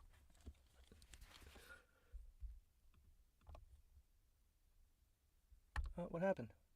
Woman. Ah! Ah, crap.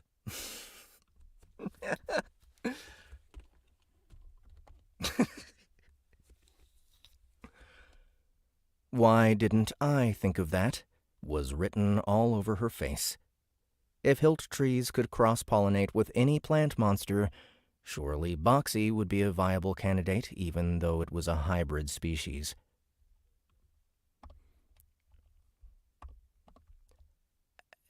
No, never mind. The goal of cross-pollination is to absorb the traits of others in order to strengthen my own. There would be no merit to doing so with another of the hilt, such as my lord. Oh. It is still possible, though, if my lord wishes it, she added with a small smile. I'll pass, thanks.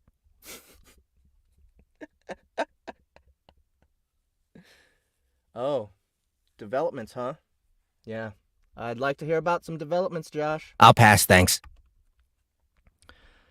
Boxxy had a sneaking suspicion that the act, whatever it involved, would not be as fruitless as Ambrosia thought. This was exactly the sort of thing the Agent of Chaos skill liked to blow...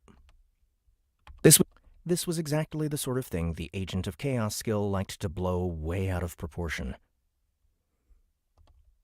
So, an Alrane, huh? Boxxy quickly changed the topic. I read a bit about them, but I'm not all that familiar with the species. It only knew the creatures were native to the southern continent and that even a mild winter would kill them off, hence why they were practically impossible to find anywhere else. Alrane were also similar to mimics in that they were ambush predators, though they drew in potential victims with intoxicating scents rather than the promise of treasure. That was as much as Boxxy learned about the subject before it gave up. The only reason it bothered to look into the monsters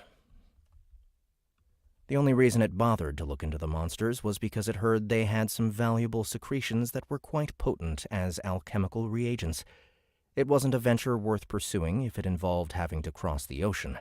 However, if Ambrosia met this mountain variant in that frozen dungeon, then it could surely be found in the wild. Ideally, somewhere less intercontinental. I can't promise anything, but I'll see what I can do. That was the shapeshifter's way of saying it was going to postpone the task indefinitely unless a good opportunity presented itself.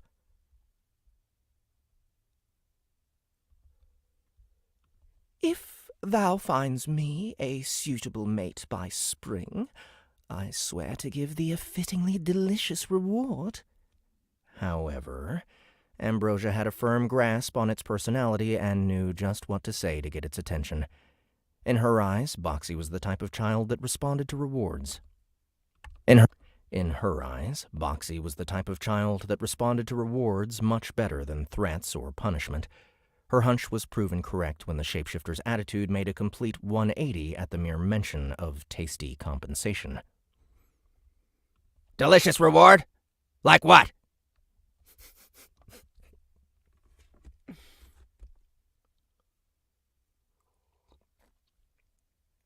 I did not see a job comment.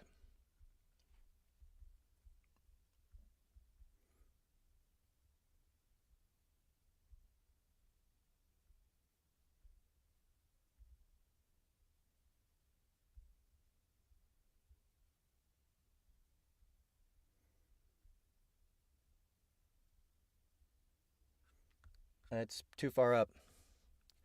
Yep. And also you said it seemed like books 4, 5, and 6 had more production than 1, 2, and 3 for sure.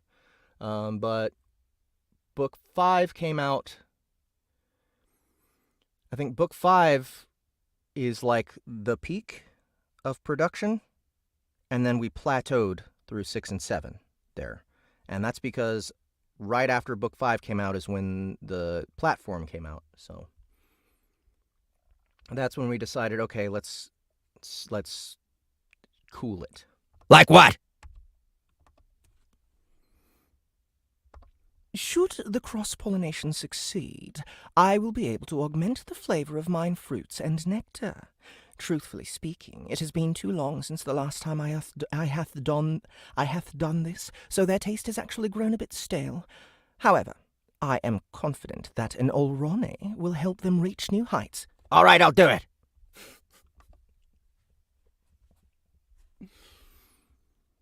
Boxxy didn't give a flying damn about the fruits, but a dryad's nectar was without a doubt one of the tastiest things that had ever crossed its tongue.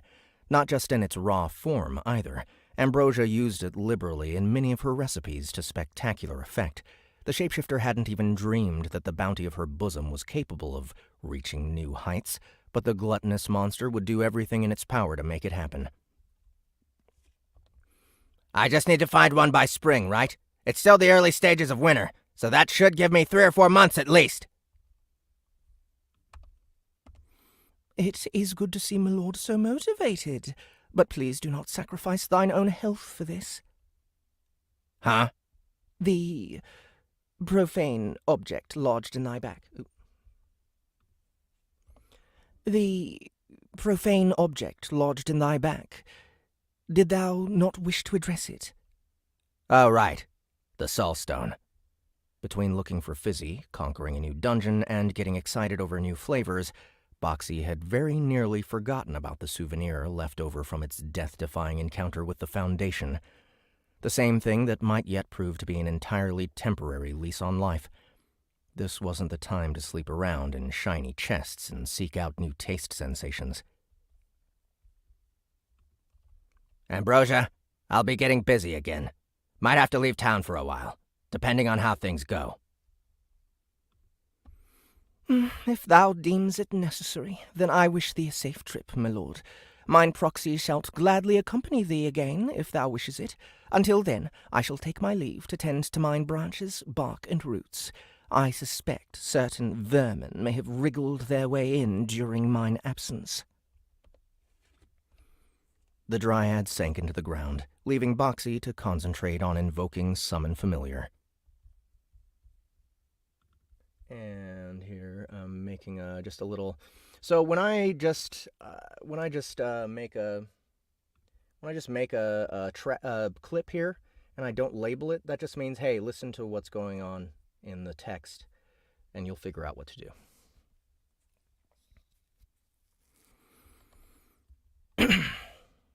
The pet demons it left behind in the dungeon had already vanished since they were too far away from Azure Vale for the contract to keep them alive, so it had to conjure them some new bodies. It began with Snack, who appeared in front of it after several seconds of channeling and a flash of light. She had her usual provocative outfit, outrageous proportions, and alluring smile. Ironically, these features were completely wasted on the one she wanted to entice the most. "Hello, Master," She said with a respectful bow. "Did you sleep well in your new bed?" Incredibly well, yes. "I'm glad to hear that. I'm glad to hear that.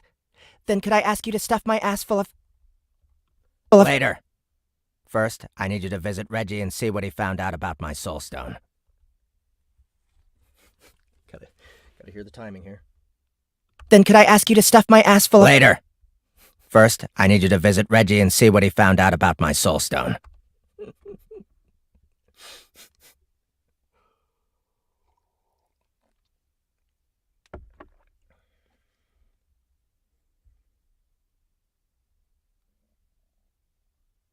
Oh, cool. New job.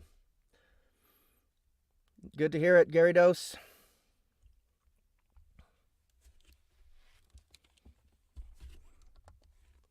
The doppelganger Capo was supposedly chasing a promising lead before Boxxy left town, so it was good to find out what he had uncovered since then. At once, Master. The djinn took a bow and left to fulfill her mission while her master got busy calling out the next familiar. The djinn took a bow and left to fulfill her mission while her master got busy calling out the next familiar.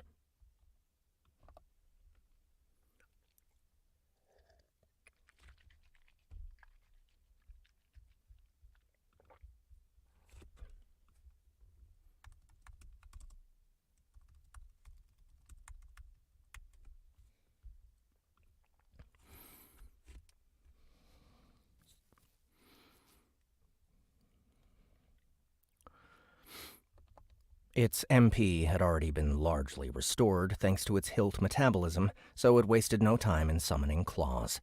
It took a moment to appreciate the web-stalker's newer, shinier countenance. Her ice-like carapace glistened enticingly under the dungeon core's yellow light. Hello, Master. The extra attention Boxxy lavished on Drea only made the arachnid demoness fidget that much more than usual, though her nervous tics only amplified her shininess. Even if they were minute, her body's spontaneous movements constantly changed the angle at which the light hit her multifaceted carapace. Between her and the mithril treasure chest known as the Vessel of Dreams, Boxxy felt it was perhaps a good thing Fizzy wasn't around. It just might have gone comatose from shininess overload if she was. Living shinies. Living shinies are the best shinies after all. Truthfully speaking, it could probably waste hours just staring at her, and it wouldn't regret it a single bit. In fact, it had already done so multiple times with the absent golem. Even if it had grown somewhat jaded and accustomed to the allure of gold coins, these constantly changing visages held a certain brilliance that no inanimate object could replicate. Even if it had grown somewhat jaded and accustomed to the allure of gold coins, these constantly changing visages held a certain brilliance that no inanimate object could replicate. That was why it was so adamant about reclaiming the former gnome in the first place, as it could never get tired of her. No statue could ever match her radiance for long. Even the luster of that chest it got from Goroth would grow dull and tired if given enough time. Boxxy shook the errant thoughts away and turned its attention back to claws. There was a time and place for appreciating shiny things, but right now it needed to focus on the task at hand. Claws! Go find someone tasty and deliver them to Ambrosia. I don't care if it takes all day or how far you have to go. Just get me the highest quality meat around. It had been far too long since Boxxy had enjoyed the Dryad's cuisine. Just thinking about it made it salivate so hard there was a non-zero chance it might drown on its drool.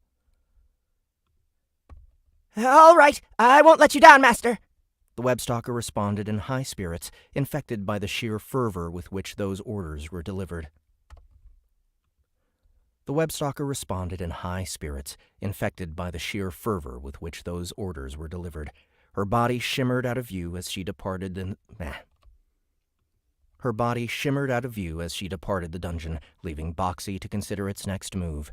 It wanted to address two more points of interest raised by its recent demise. One was the nature of that mysterious pink mana sponge of a gem.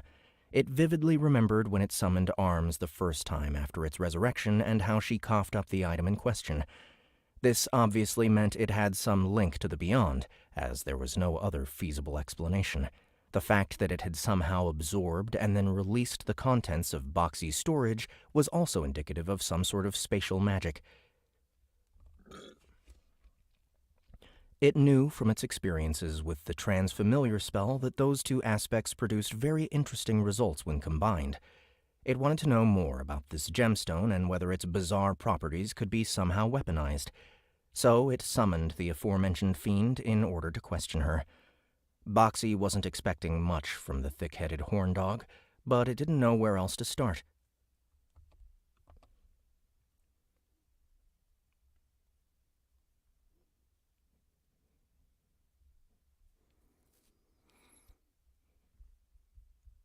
Boxxy wasn't, so it summoned the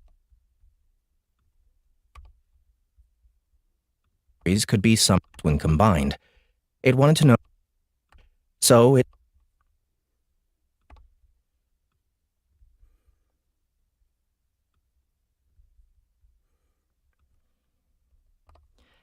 Yo, boss! How's it hanging? Cora greeted her master with a triple-handed wave. This gesture indicated to Boxxy that she was relatively relaxed at the moment. Though the Archfiend herself wasn't aware of it, she had a habit of gesticulating with a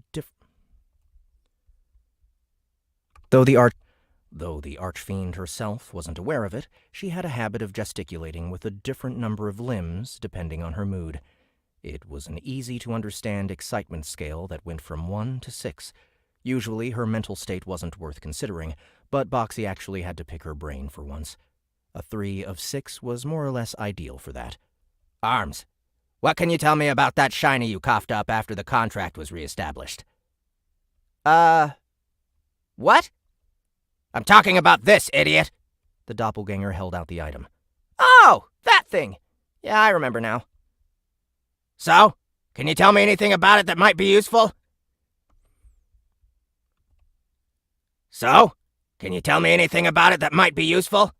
Anything at all? Now that you mention it, I guess the summoning that time felt a bit weird.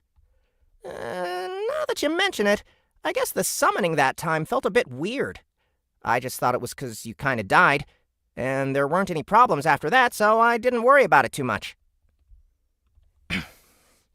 Different? How? Well, normally whenever you call me out,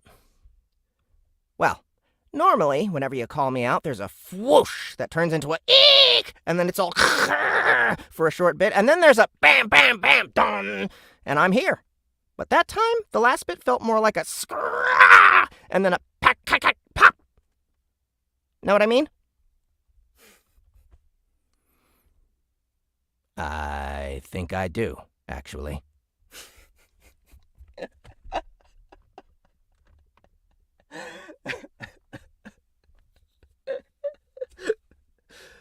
Oh, man.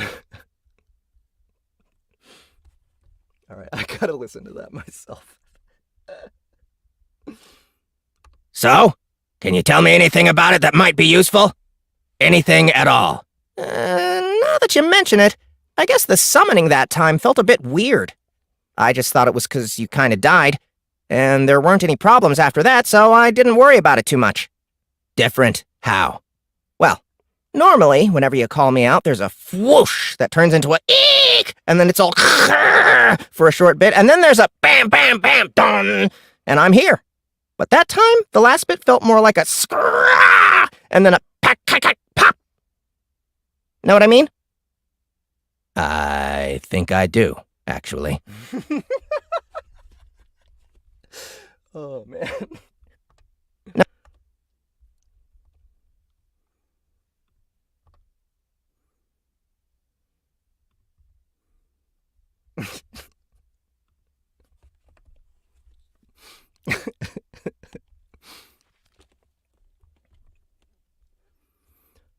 Boxxy was, surprisingly enough, able to make sense of the Archfiend's abstract noises, gestures, and facial expressions. Maybe it was a side effect of being temporarily fused with her during the malefic union, or perhaps it was due to the mental clarity following that extremely satisfying nap. Whatever the case, it attached meaning to what would otherwise...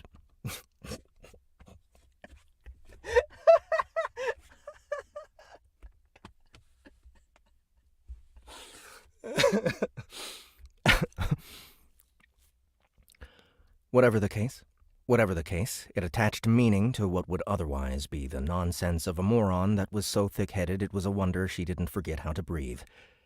It would appear some external force had interfered in the final stages of the summoning process. Considering the fact that a certain pink gem had been lodged in her throat when she appeared, the culprit was rather obvious. Did the item somehow hijack the demon's entry into the physical realm in order to transport itself? That would certainly explain its appearance, though it raised far more questions than it answered. Arms, what are you doing?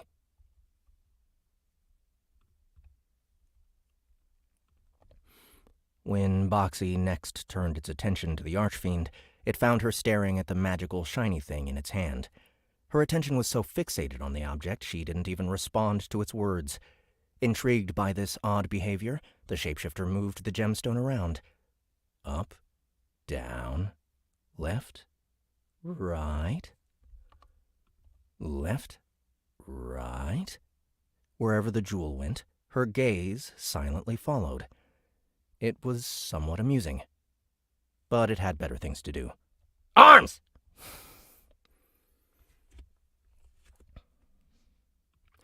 It called out once more, this time using the thought link to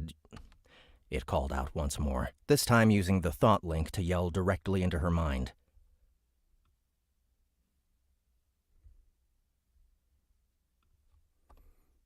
Ah! What?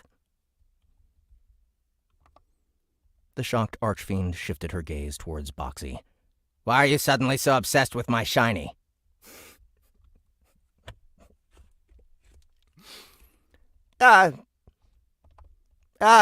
Sorry, boss. It's just that I never realized it before, but that pink thing is kind of pretty, isn't it? Kind of pretty was certainly one way of putting it. If Boxxy had to be blunt, this stone was a strong contender for the title of shiniest gem in its possession, mostly due to its exotic coloring and exceptional clarity. Arms's sudden interest was quite baffling, though. It was rather absurd for a demonic entity to bother with material things. Perhaps it was due to whatever demonic magics this thing possessed,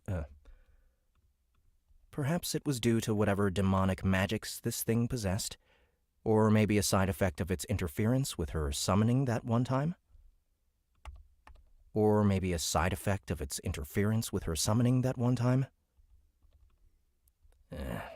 Damn. The questions just keep increasing, don't they? Oops. Zira's still here. Okay. Well, I need to change tracks here. How'd this happen? Oh, for some reason. The play button? No. What?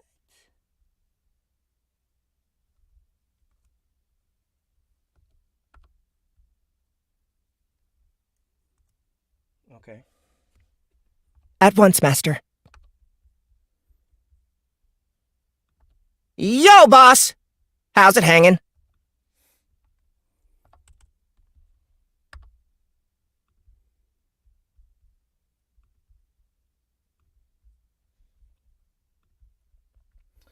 Don't they? Master, forgive me for intruding on your conversation. Butted in Zira. But may I point something out? She had been able to listen in on the latter part of Boxxy and Cora's discussion. As the pair had moved from verbal to telepathic communication without realizing it. Then again, the former mimic had spent so much of its life conversing exclusively with thoughts that it found telepathy more natural than speaking, especially when it came to ordering its demons around. All things considered, the fact that it had used its voice at all in the first place was actually kind of weird. Okay, so all these need to go Arms! into the thought track. Oops.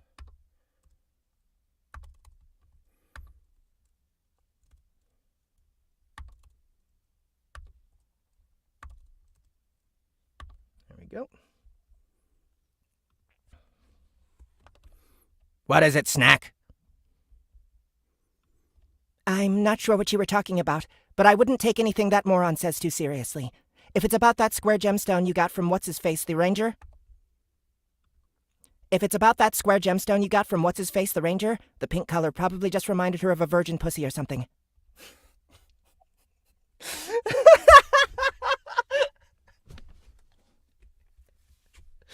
Oh my god.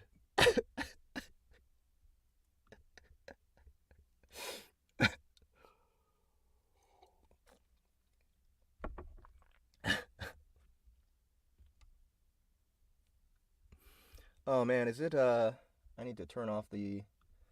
Sorry about that, guys. I had the limiter off, or I had the limiter on, which means it's way amplified whenever I play back. See or something.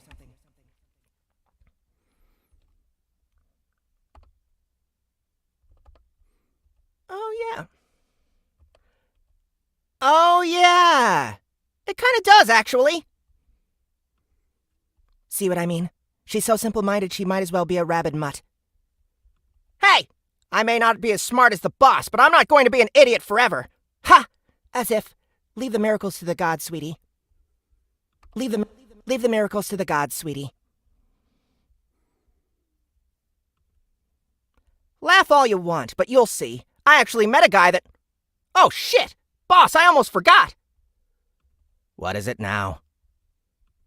Boxxy was getting annoyed.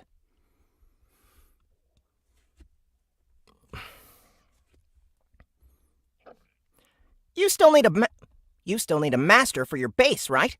You could contract a rancor demon to fill that spot.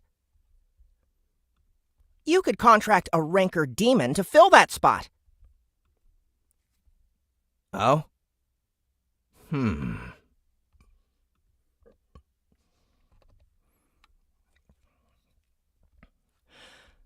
That didn't seem like a terrible idea. If Goroth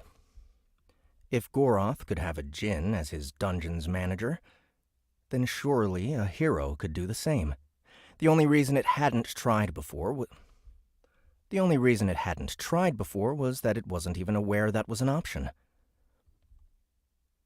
Would anyone actually accept that deal? Even if the master is exceptional, I don't think any demon would take on the job of tending to its horde. No matter how important any of us think it is, it's still a rather dull undertaking. Snack raised a very valid point. Generally speaking, the demon's interest in the physical realm was purely for entertainment purposes.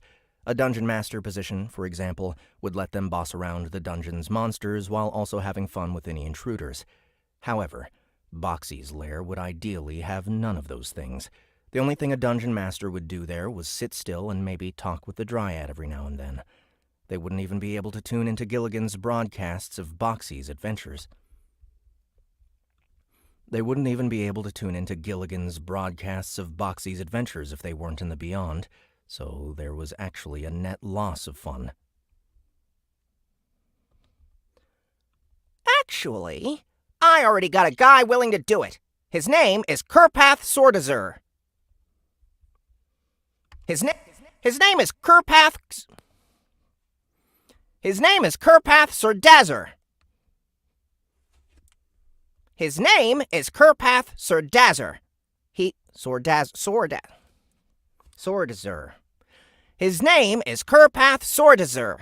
He's the gazer demon I fought in the dungeon. He said he's curious about me, the boss, and our potation. You mean potential? Yeah, that. He wants to track our progress up close and personal. And he's probably super smart. Might be able to teach us a thing or two. Maybe he even knows something about the Pussy Stone.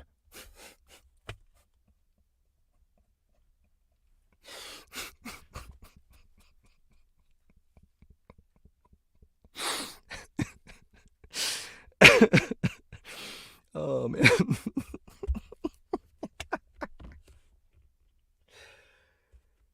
Fuck. Please tell me we're not actually calling it the Pussy Stone. Why not? Jealous the boss wants none of your stretched out snatch?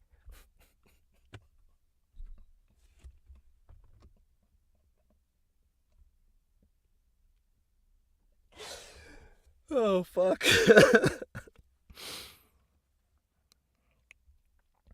Keep talking like that, and you won't get any of it. Like I care. I get to pound Teresa on the regular now. Remember? Really? That frigid bitch? I can't imagine she'd be any fun.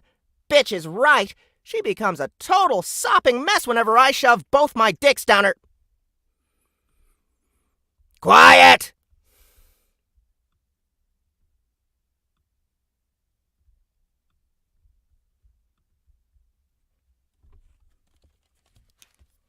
All right. I gotta hear this exchange. Make sure the timing's good. Actually, I already got a guy willing to do it. His name is Kurpath Sordazer. He's the gazer demon I fought in the dungeon. He said he's curious about me, the boss, and our potation. You mean potential? Yeah, that. He wants to track our progress up close and personal. And he's probably super smart. Might be able to teach us a thing or two. Maybe he even knows something about the Pussy Stone. Please tell me we're not actually calling it the Pussy Stone. Why not? Jealous the boss wants none of your stretched out snatch? Keep talking like that, and you won't get any of it. Like I care. I get to pound Teresa on the regular now. Remember? Really? That frigid bitch? I can't imagine she'd be any fun. Bitch is right. She becomes a total sopping mess whenever I shove both my dicks down her... Quiet! Perfect. All right. I'm trying to think! That annoyance settled. The shapeshifter carefully considered the fiend's suggestion. The shapeshifter carefully considered the fiend's suggestion regarding the ranked-up beholder. It was undeniably an attractive proposition, as information was the one thing the creeper was in dire need of at the moment. Not only about the mysterious arcane gemstone and the soulstone that may or may not be keeping it alive, but also regarding the flower monsters Ambrosia wanted to pollinate with. On the other hand, it was especially distrustful of the demon's goals. Ulterior motives and secret agendas were part of the whole beholder package, and the fact that this one volunteered for a position implied some deeper plot. Ulterior motives and secret agendas were part of the whole beholder package, and the fact that this one volunteered for a Ulterior motives and secret agendas were part of the whole beholder package, and the fact that this one volunteered for a position implied some deeper plot. Even if his goals weren't directly harmful to Boxxy, the monster had a feeling it would get dragged into something bothersome and or dangerous. Plus, it wasn't sure if a Dungeon Master contract was as strict as the familiar version. Even its level 10 demonology skill didn't have those details, though it could always call Carl for the information. I'll keep the offer in mind. For the time being, I want Arms to remain here and assist Ambrosia with anything she may need. Claws and Snack have their orders. I expect quick, concise reports on any new developments.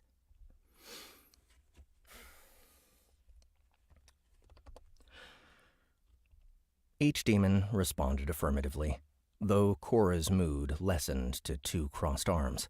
She clearly was not enthusiastic about her duties. Boxxy ignored her unspoken complaints and got ready to head out into Azure Vale.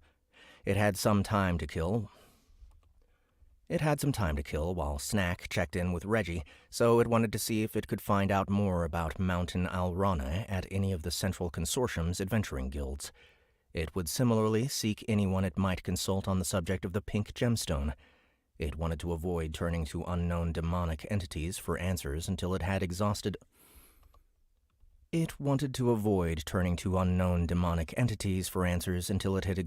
all other options. However, since Kira was still supposed to be out on her private mission with the Sandman as her escort, It had to adopt an entirely new identity. This was a good opportunity, so it decided to infiltrate a new adventurer organization as a rookie member. Since it was already a warlock, the Maleficium was the most obvious choice. Okay, so have I said that word before? Maleficium.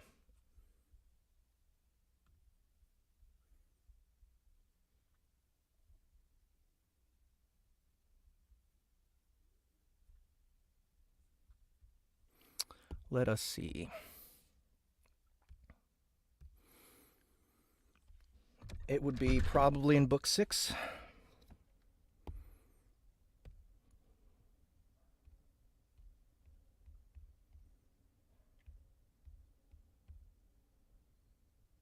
Nope, not in book 6. Let's try 7.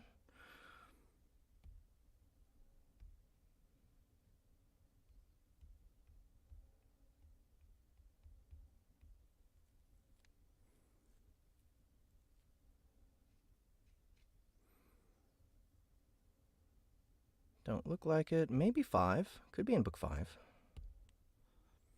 Pretty sure it won't be in 4 or anything earlier than that.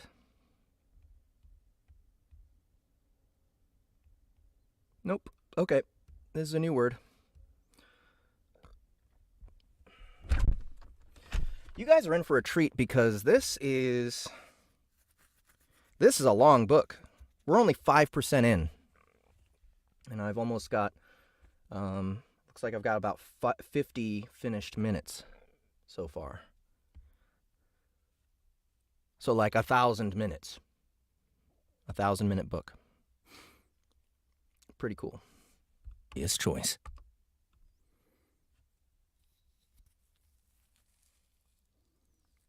Alternatively, it could try to enroll in Broken Mirror, which dealt with more reputable caster jobs, but that would mean starting from scratch as a level 1 wizard or a pyromancer. It had an open job slot, but that wasn't the issue here. It was about its cover. Rather than a throwaway identity, it wanted to set up another alter ego, one that could be used repeatedly without drawing any attention. A total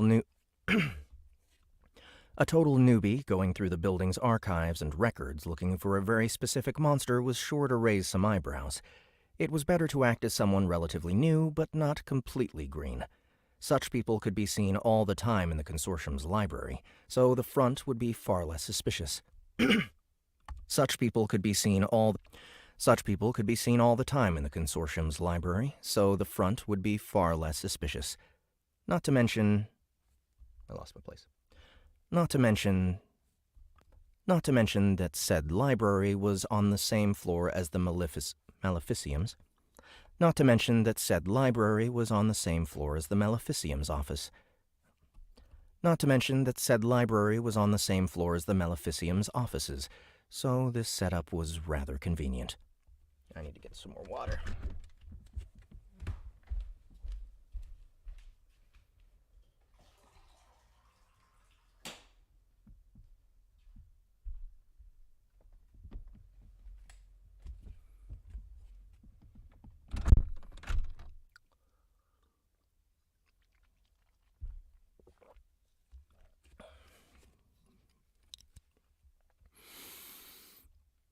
The doppelganger began formulating its third facade.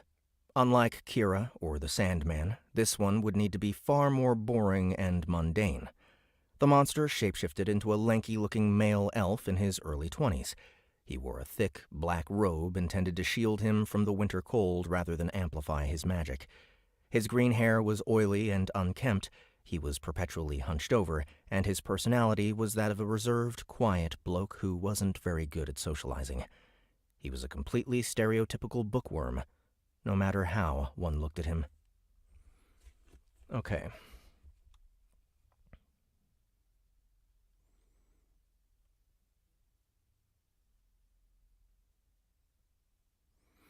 Male elf, early 20s.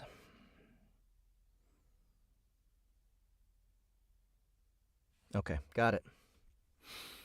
As for the new persona's identity... As for the new Persone's identity, Boxxy would play the part of one bait and switch.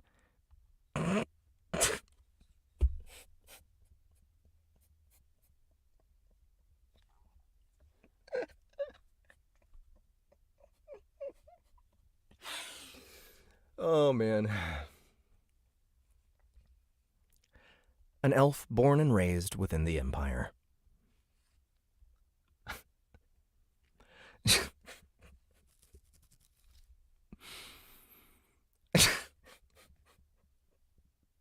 So stupid. I love it.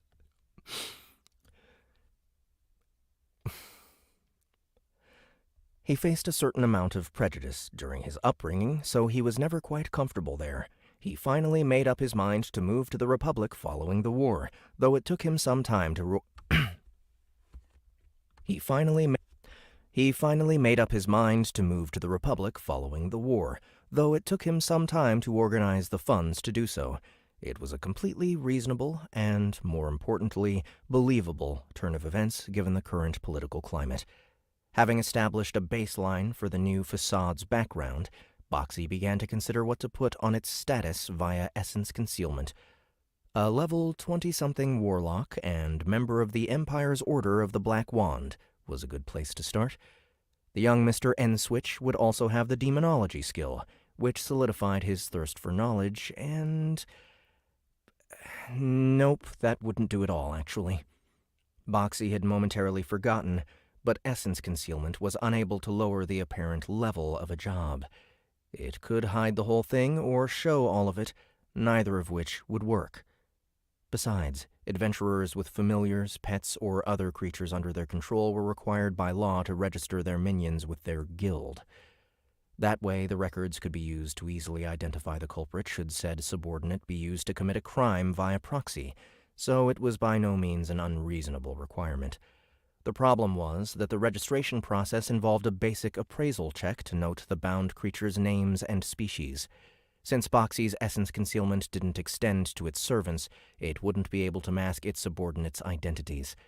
In other words, its only option was to show up as a high-level warlock with one or more ranked-up demons. In other words, its only option was to show up as a high-level warlock with one or more ranked-up demons under his control, which would surely set off all kinds of alarms. That was the exact opposite of what the bait-and-switch persona was supposed to accomplish. It would appear the monster would need to use a different means of infiltrating the Maleficium.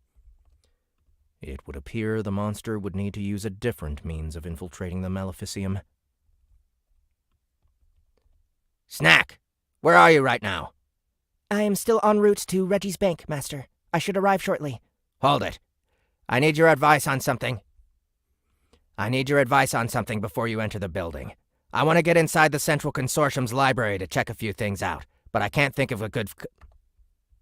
I want to get inside the Central Consortium's library to check a few things out, but I can't think of a good cover. Ah, I see. It's still too early for Kira to return, and masquerading as a new adventurer would be troublesome. Exactly. While Snack's head may have been filled with nothing but lewd thoughts, her talent for infiltration and deception was still intact. She immediately understood Boxxy's dilemma.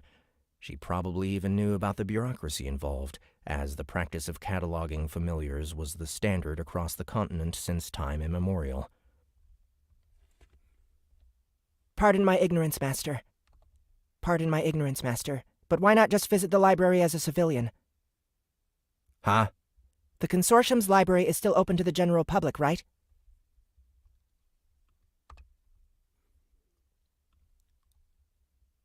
All Kira's membership does is make it free and let her see some more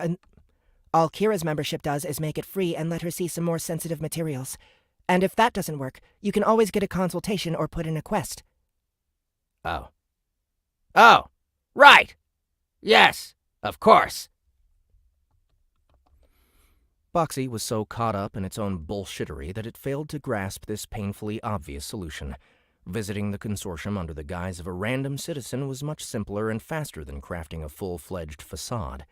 The monster was so accustomed to complicated schemes and elaborate stories that it didn't even consider that was a normal... The monster was so accustomed to complicated schemes and elaborate stories that it didn't even consider there was a normal, proper way to go about things. And if it ever needed sensitive information that badly in the future, nobody in their right mind would think to deny or question Kira. Good work. Good work, Snack. You are most welcome, Master. In fact, I can swing by on the way back from Reggie's place and look up whatever it is you want to know. I'll even make that old fart hand over some gold. That way it won't cost you anything and you can just keep taking it easy. That way it won't cost you anything and you can just keep taking it easy. That was a very tasty proposition.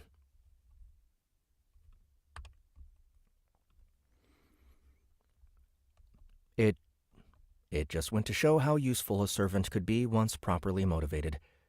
Speaking of which, it would probably be a good idea if it took care of Snack's needs sometime soon. She had done an exemplary job during the raid on the Palace of the Crystal Maiden, and even managed to present it with a prismatic cloak. It was just the kind of helpful attitude it wanted to reinforce. All right, let's do that. Understood, Master. What is it you were planning to investigate? I want to research Alrane, the mountain variant in particular. Really? Might I ask for what purpose? I made a deal with Ambrosia to bring her one by spring, so I need to know where and how I can get one. Oh, well, you're in luck, Master. I happen to know exactly where you can find those. It would appear that the ex-succubus was full of surprises today. Later on, she would also be full of bigger, harder, and more numerous things once Boxxy got around to giving her that extra special reward. Wow, perfect timing. Scam likely, that dude. No thanks, man. All right, cool. All right, guys, that will be, oh, man, I've been streaming without the Ableton thing, but that's all right. Thank you guys so much for coming to hang out. I will be back at these cold reads this coming Monday. Let's see, we made it through 6%. I think that I think I can do 3 more cold reads, do 8% each time, and that will be a good pace for cold reads. That way we have 4. Oh, wait. No, that's 32%. No, that's right.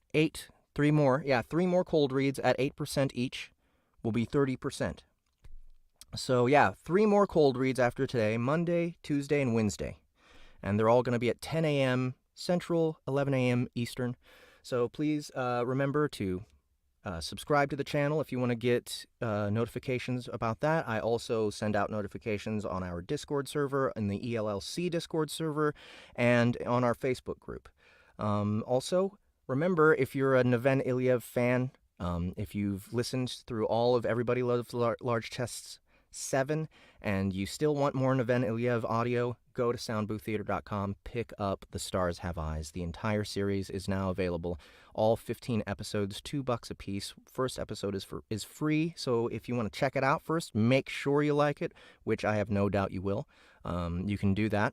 And yeah, Kaiju Battlefield Surgeon is almost finished as well. That one, episode 11, just came out yesterday. The last episode is coming on Halloween.